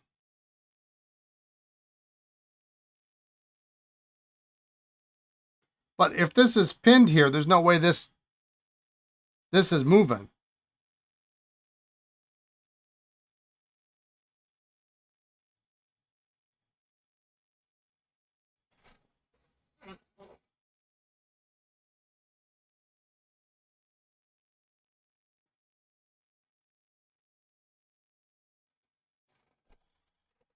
The pin's in the under. David Nishimura could explain it and probably tell you, and probably tell me how to fix it. Yeah. Not like I'd be able to actually do it after listening to him, though. It's kind of a pity he doesn't repair stuff for people anymore.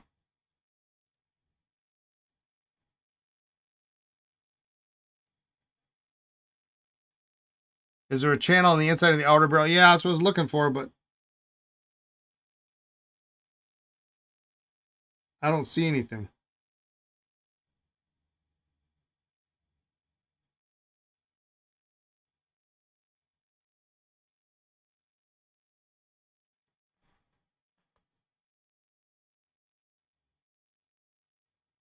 There is a...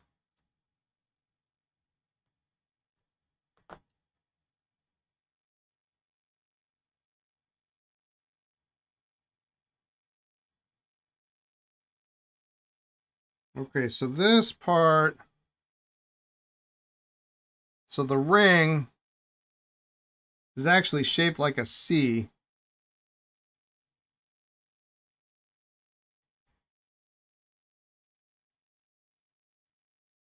What goes in there? Does it go this way?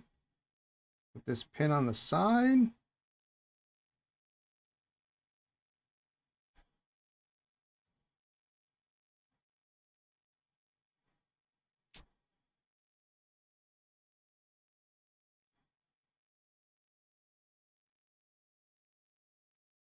I mean, how much further out do you need to does this need to go?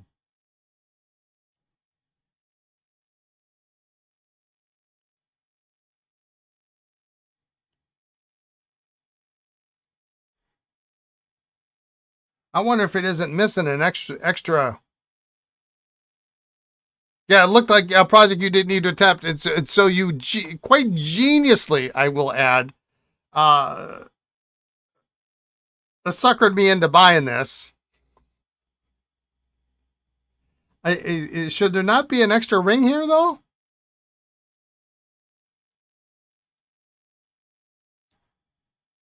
I mean, look how long that is. Forget the fact that I've got that extended for a minute. I mean, is that not long enough for a pencil? Suckered, yeah, I was excited to get it. I was. I mean, this seems like normal length for a pencil.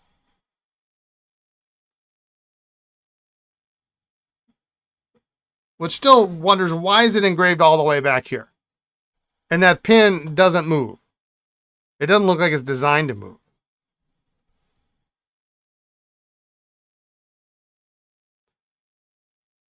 Yeah, the engraving it's off the charts.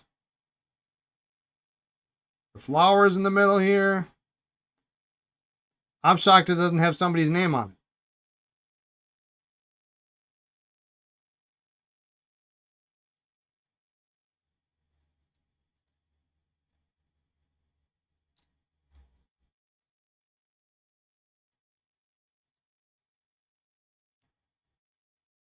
And this doesn't go back any further than that, so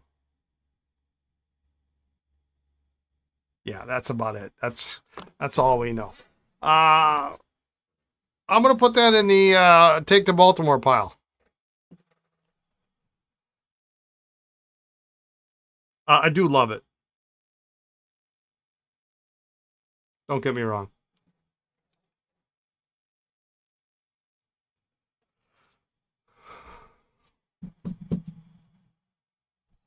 Is there a channel, vertical channel? I have no idea. I have no idea. Every one of these I've ever had either works or it doesn't work. And usually they're different. I don't think I have one here, but usually you pull on the end and the front part comes out. But since this is a combo,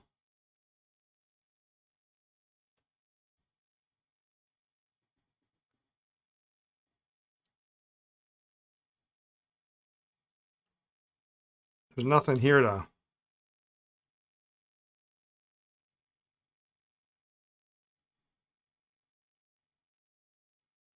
But yeah, this should go in, but this doesn't. This thing doesn't move. This slide here, it's pretty much fixed onto this barrel. I don't know. I got nothing. All right, this pencil works. How about that? That one works. We're good to go. I got no idea. And the problem is it's too nice to ruin.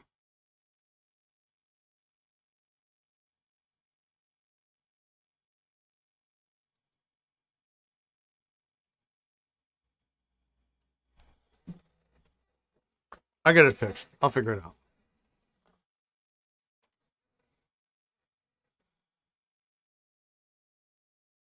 It was too nice for you to ruin, which is why I now have it.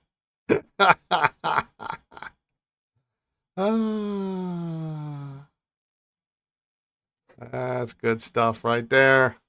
That's good stuff.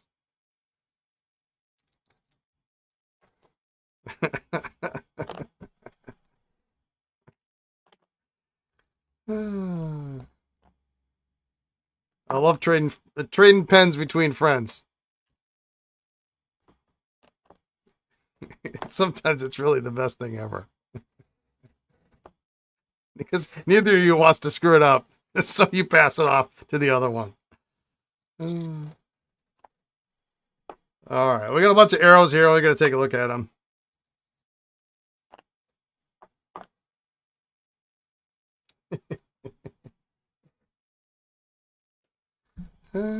Shit.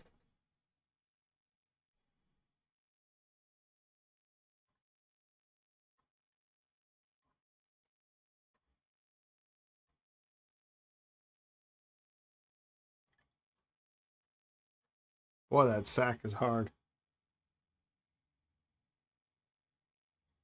I think next you really need a tray of Japanese eyedroppers to ruin or fix. Please tell me they're not red lacquer.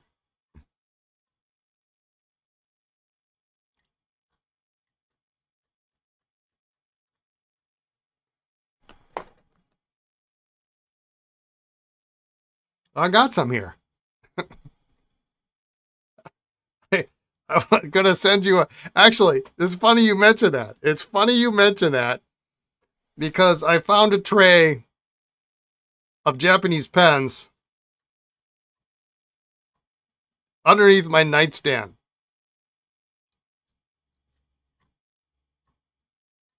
And I'm looking at it, I'm thinking, do I need these? What do I need these for?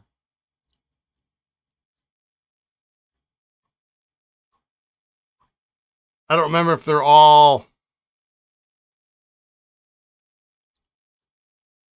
eyedroppers or if they're what they are. I can't remember. All I know is most of them are stickered. New old stock pens.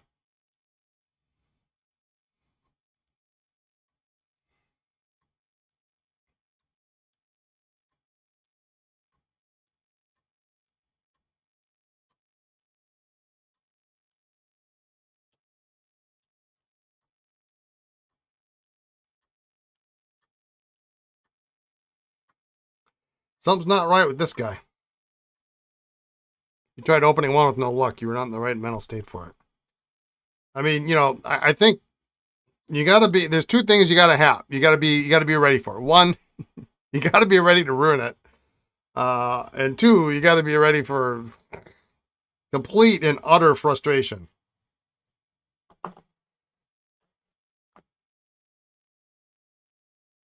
This has got a good sack, but I got a feeling that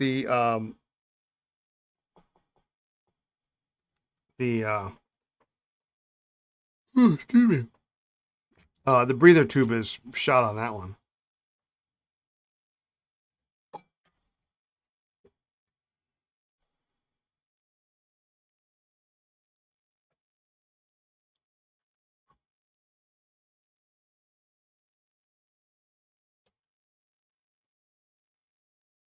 You reach the complete and utter frustration part of that, yeah.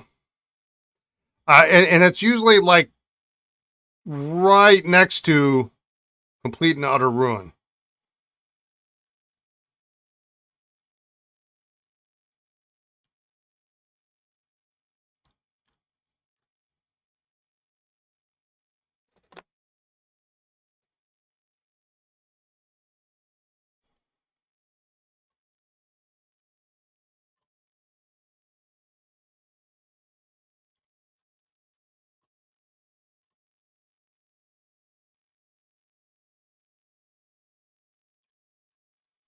Well, this is working all right.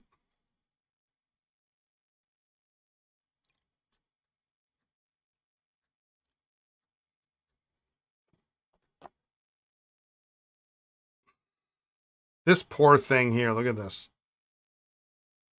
He's highly polished. He's plated sack protectors. They always peel.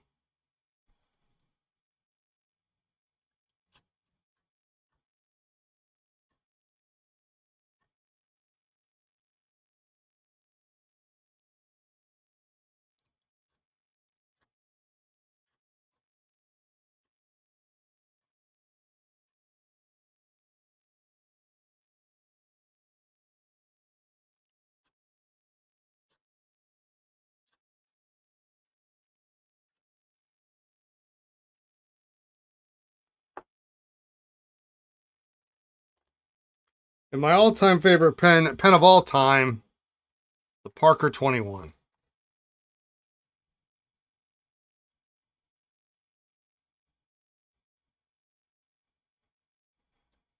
Oh, well, the barrel's cracked.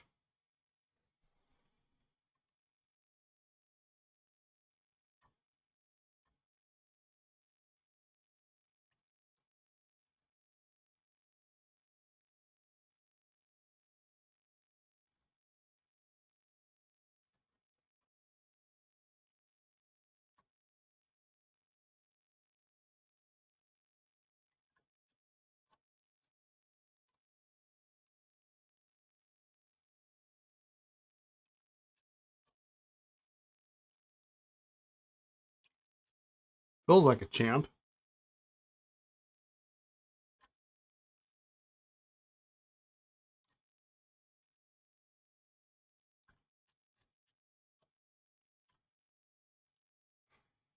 Keep forgetting it's my favorite. You better answer 21s. Oh my god. That would be a bad way to end a friendship.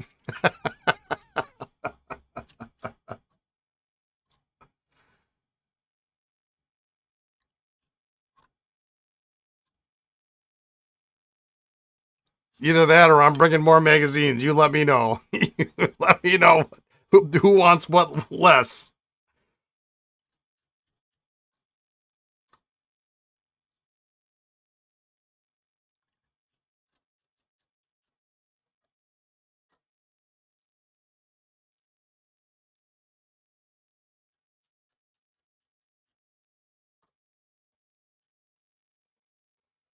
It would be an appropriate exchange for magazines. Okay, well, you know, here's my feeling about 21s. I'm not going to take them apart. If they work and they fill and they're not cracked and they don't leak, I will sell them. That's how I feel about 21s. But if they're not, they join the ever-growing large bag of cracked crap. And this one's got a bad barrel of all things.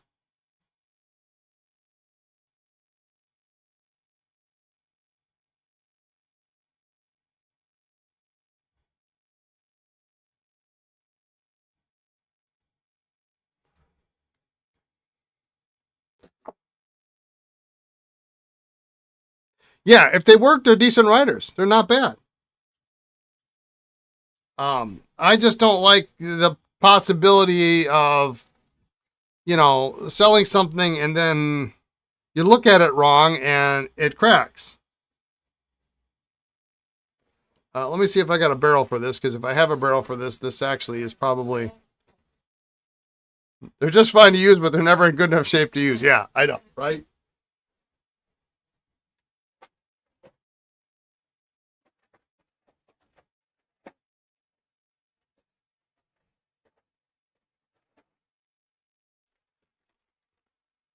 Which is why I have this monster bag of garbage parts. I mean, if you could only use the cap for something. Like, if only the cap was the same as on a 51.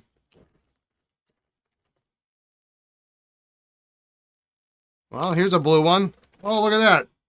Crack in the crack in the barrel.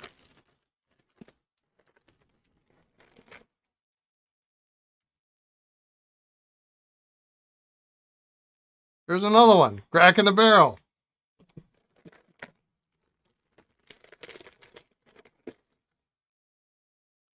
Well, here's one.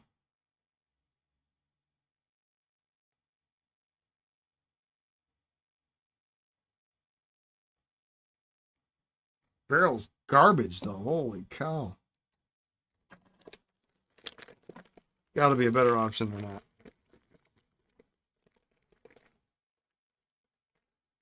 Cracked cap that you take to pet shows and offload to some sucker. All right, this is too good to be true. This looks really nice. Which part is cracked? Both, maybe?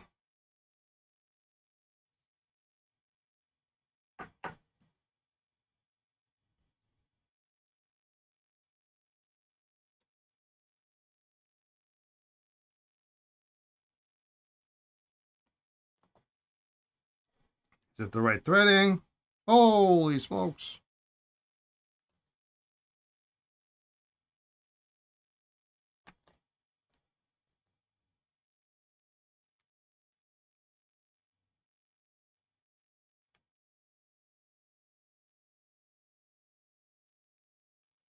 All right, we'll continue on with that. But I mean, don't you wish you could do something with that cap? It's not a terrible cap.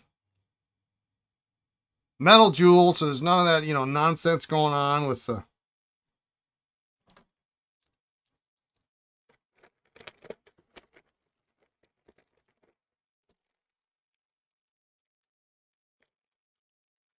Like, I ought to just put this whole bag for sale on eBay.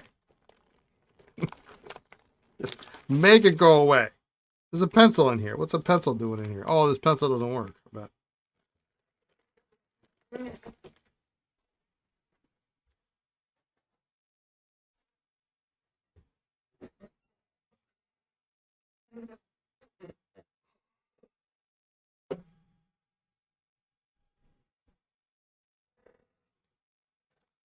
all right. I usually like to, if they feel good, I usually like to not mess with them. This one's got like a broad stub nib or something on it. What's going on here? Wow. That's cool. Before we start taking this one apart, we need to put some ink in this puppy. This is nuts.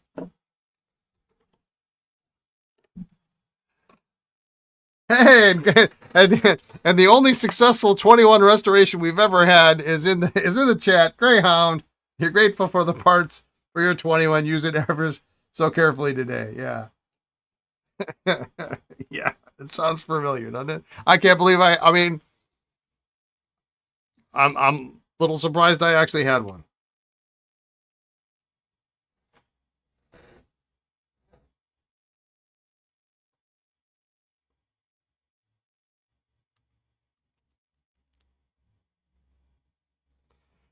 Navy gray 51. My first foray into realizing colors make a big deal on 51s. One of the first antique shows Lisa and I ever went to, there was a set much like this, navy gray fountain pen pencil set, and I think we paid. This would have been 17, probably close to 17 years ago. You're at the part where you asked if you're in the chat today. Yeah, your pen's done.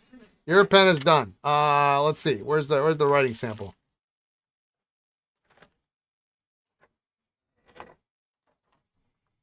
Right here. Nice writer. Nice writer.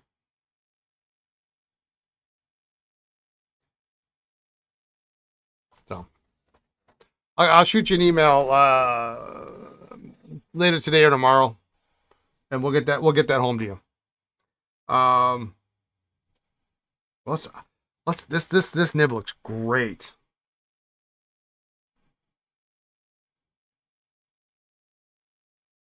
Look at that.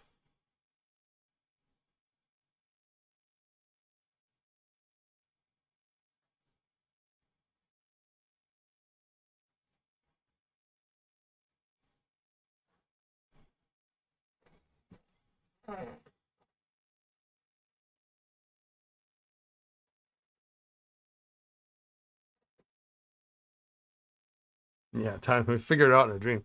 Look at that nib.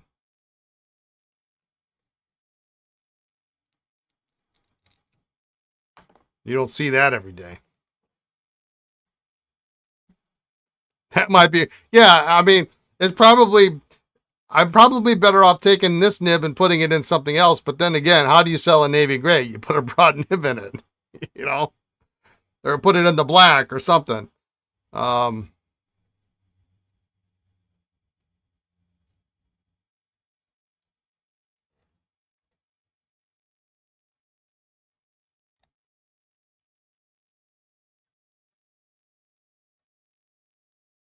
what I do is I should put this in that desk 51 desk pen set that I like.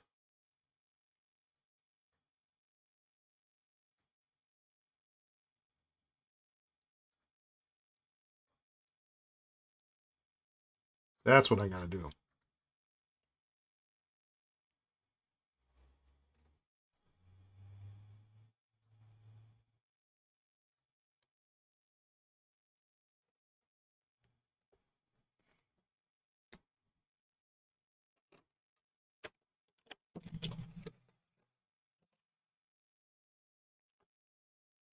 Okay. Anyway, I got sidetracked when I looked at the nib because they're mostly extra fines and they're mostly not exciting. That's pretty exciting. Here's a medium on this one. This one looks medium-ish.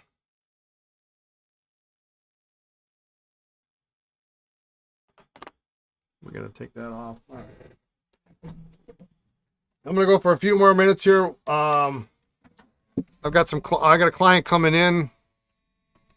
I think around 5, so I'm gonna end it at about 1/4 till. So I got about 20 minutes to see how many of these I can open up and clean up.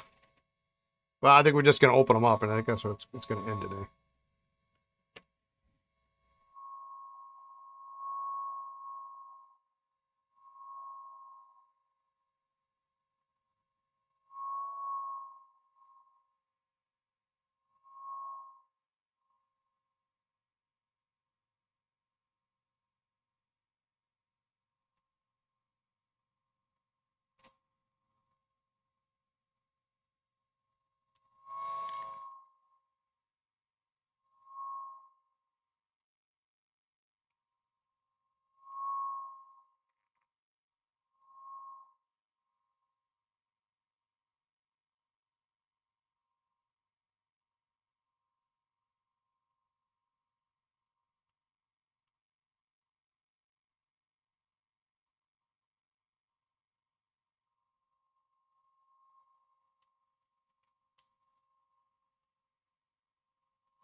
Hmm.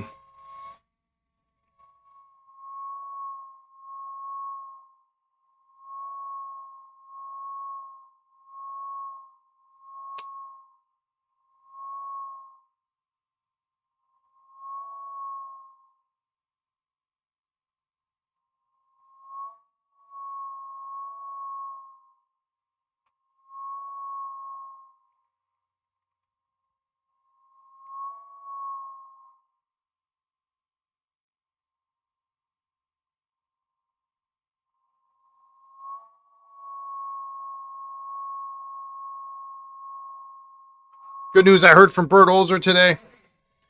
Any of you who haven't made your reservations yet for the Baltimore show,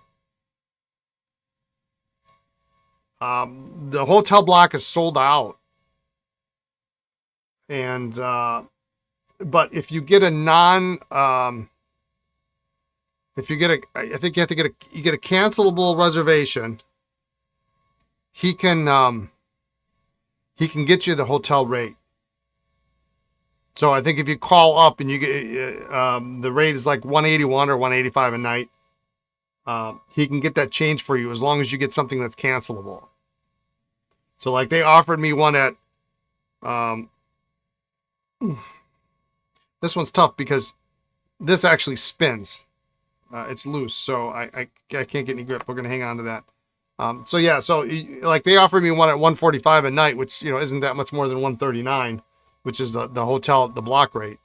But it was not cancelable, and so that was the instructions on the website, where you have to have a cancelable. Get the prevailing rate, which is 181 or 185 or whatever it is, and then send Bert your reservation, and then he'll get it taken care of. And so, apparently, now they don't charge your card until you actually check in. So I'll find out when I get there. But finally got all that stuff taken care of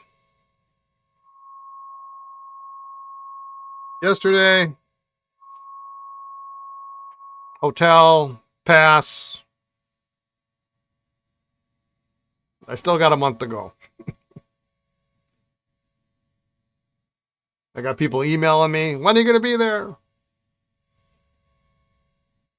Lisa is not coming, so FYI, anybody asking.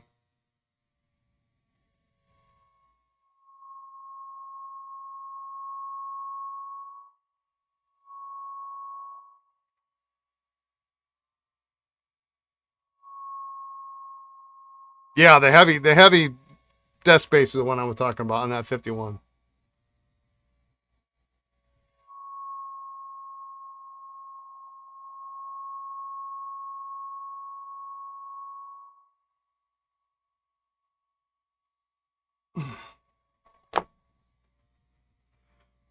Well, this one's definitely got to come off. Those will come off, but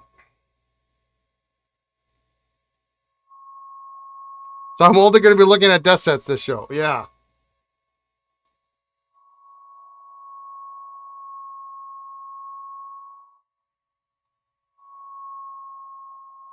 Got to be the right one.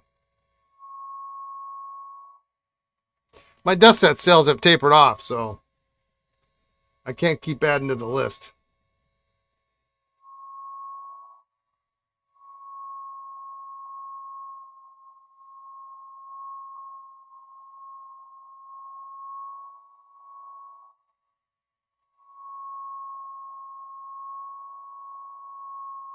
I do have an Esterbrook 3 sets that I'm looking for, though.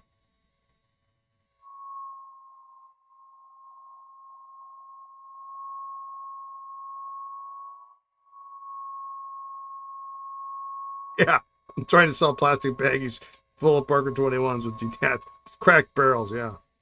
Don't forget the hoods, cracked hoods too. So don't want to leave the hoods out of the equation.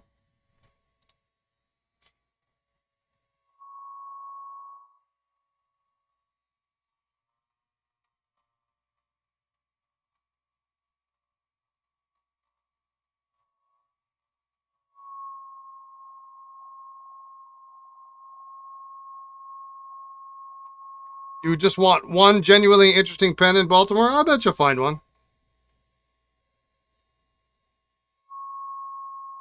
Yeah, I didn't see what did that red hard rubber Pilot go for on eBay? Probably ended yesterday, Sunday.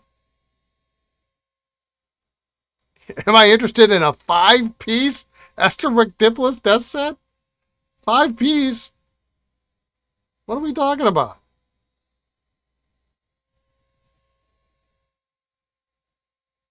I'll make a deal on a complete 21 with a cracked barrel and a hood.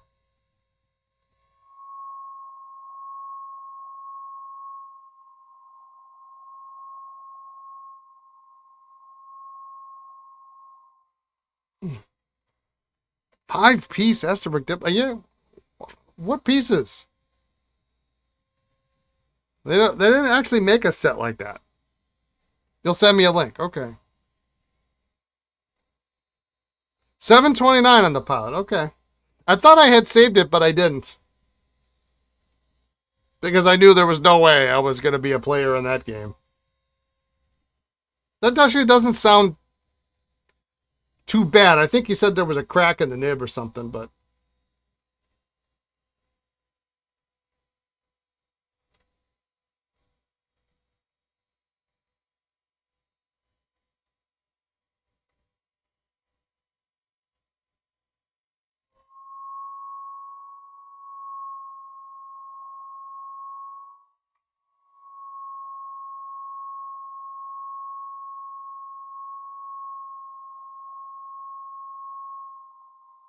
I'll have to sit down and count. There's only like 5 Esterbrook desk sets that I'm interested in. And nobody will ever find them.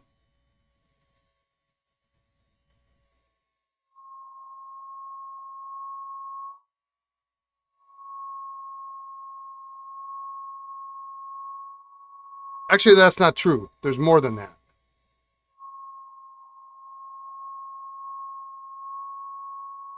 Holy smoke. I might have to soak these.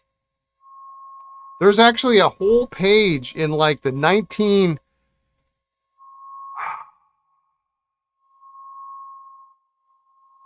might be the 41 catalog, but it might be earlier than that. There's a whole page of Esterbrook desk sets that have never surfaced.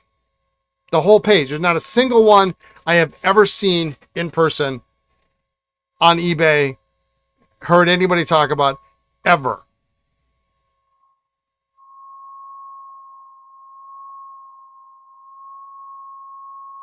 Maybe it was a 1934 catalog. I can't remember. 34, I think.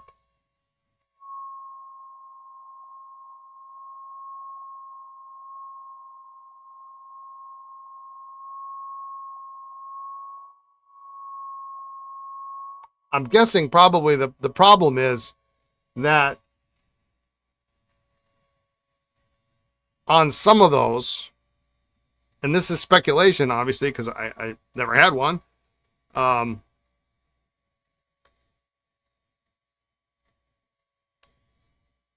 they didn't mark them. The bases weren't marked. But I mean, you know, I still know what they look like. I've just never ever seen one.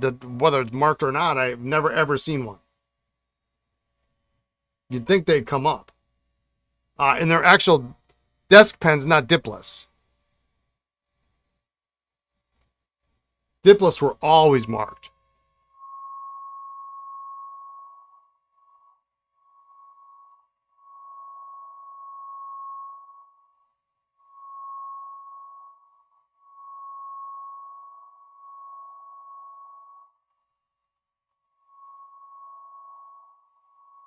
There's actually a nice Esterbrook desk set on eBay right now, and the buyer or the seller offered me a really nice deal on it, but it's coming over from England,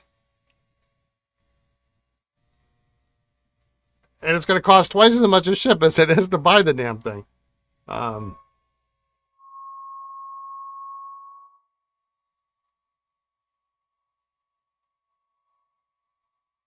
good grief.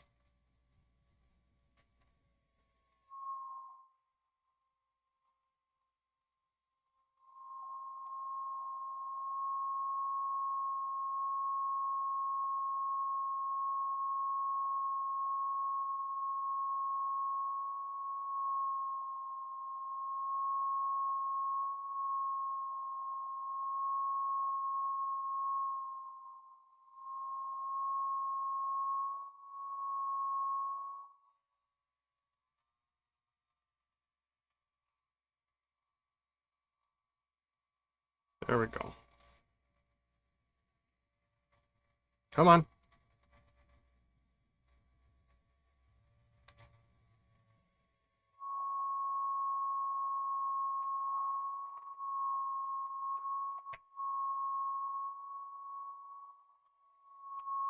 got to be the hardest to open group of 51s I've ever come across.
All right.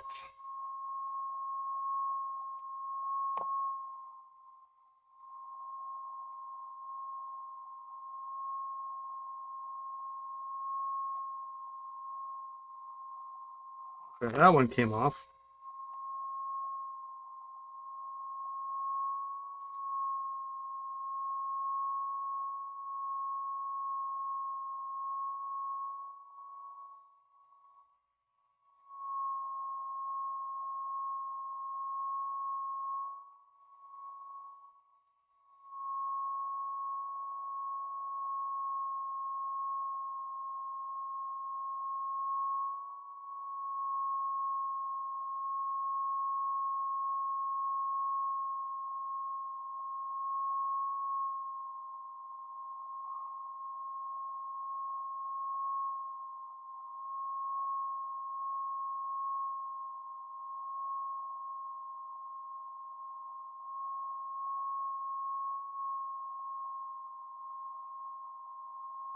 These all came from the same place, so I've got a bad feeling they're all.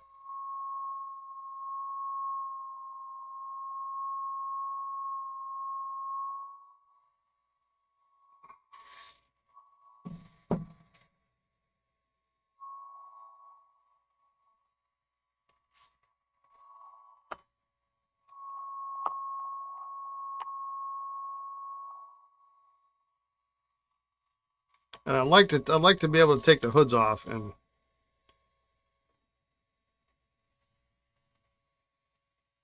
inspect the collector, because the sack may be in working order, if not stained, but you can't tell anything until you take the hood off and check the breather tube and the collector.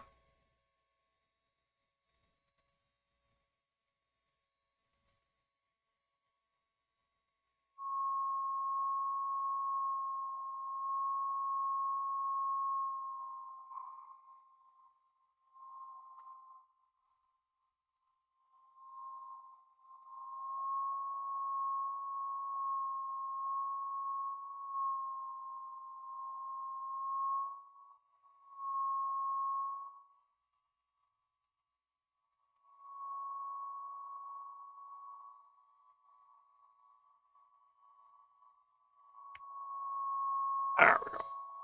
This one kind of came off the same way the last one did. It gave me a crack.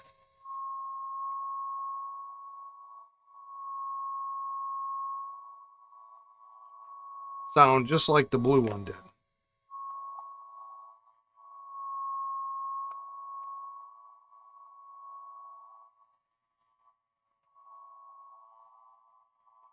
So I'm not going to get these all open by the end of the show here today.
You got to head to UPS before the shipping deadline. Have a great night. Yeah. You too. There we go.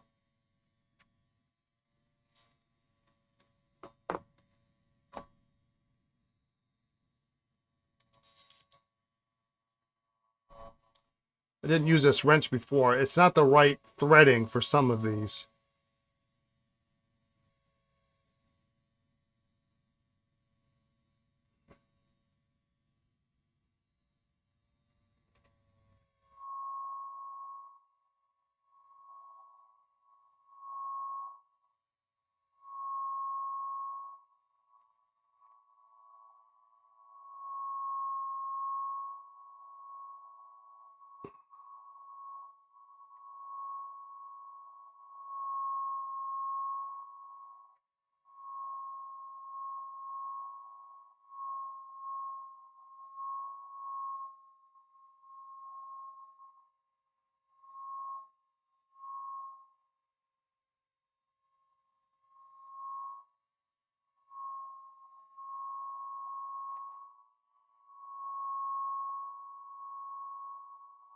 There we go. They're taking a ton of heat.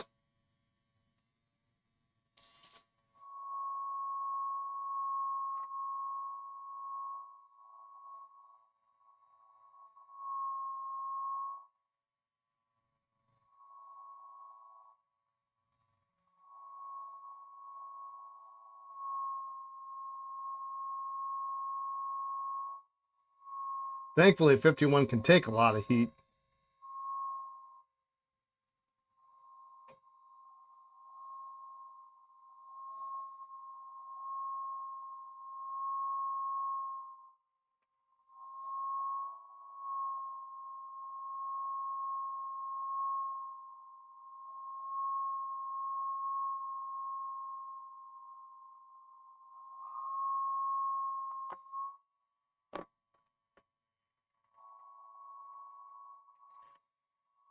Maybe I'll get them all open.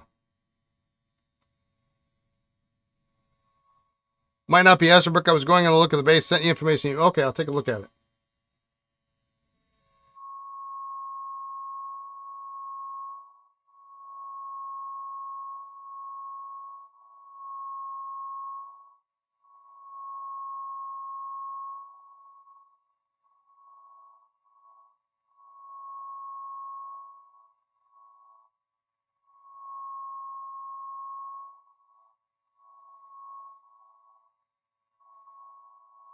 But as fancy as Esterbrook ever got was a Diplo set with a calendar on it in a leather cover.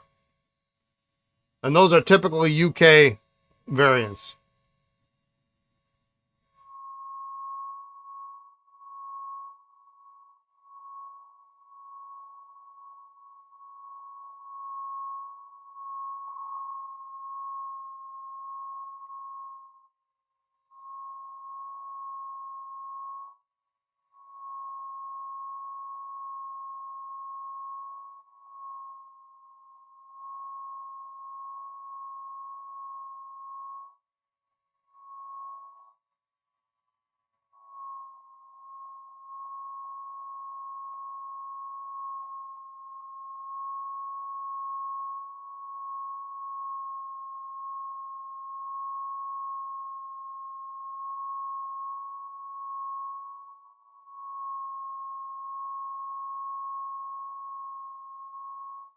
You're still after a black bandless desk pen?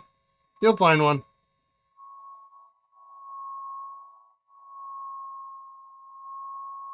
I mean, you know, you've assembled the rest of the collection in short order. So, I mean, when did you start collecting them? Like 3 months ago? 4 months ago? You're doing all right.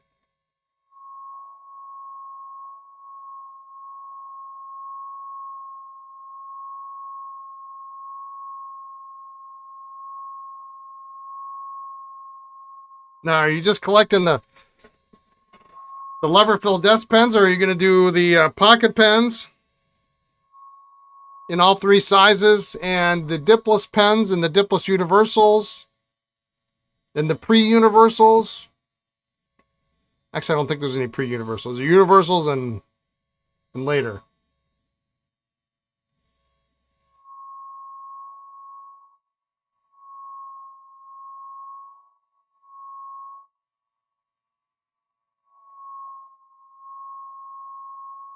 There's about 40, yeah, like 48 different variations. One set at a time. Oh, and here's what'll blow your mind is they made pencils too.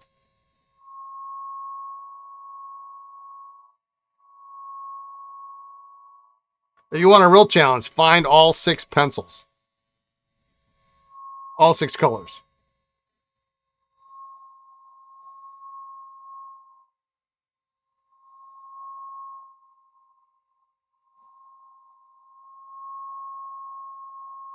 Brian's taunting you, yeah.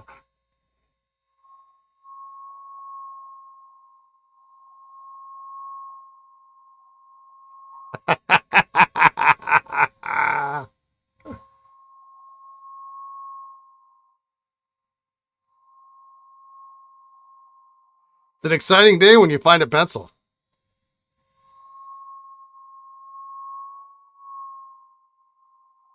I can't get this. My hand is sore. This is the only one that didn't come open. The rest of it came off. The evil laugh. Yeah, yeah. Yeah, my hand is a little sore from trying to get those off. We'll pick up there tomorrow. There's a good spot to stop. We'll clean out the collectors. We'll check the breather tubes. Like these two weren't working very, very well. We'll see how clean maybe we can get. Maybe we got to put some Dr. G's in here and see if we can clean out those sacks. Maybe we'll get some visibility on that. We'll definitely use them on the collectors. But, you know, this is a nice assortment of colors for Aerometrics. A couple of these have really nice clear sacks. Well, that one does. Okay, so one has a really nice clear sack. The rest of them I'm not going to mess with, so we'll just make sure they work.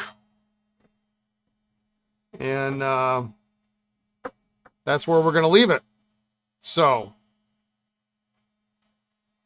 that's it for today. Thanks everyone for tuning in.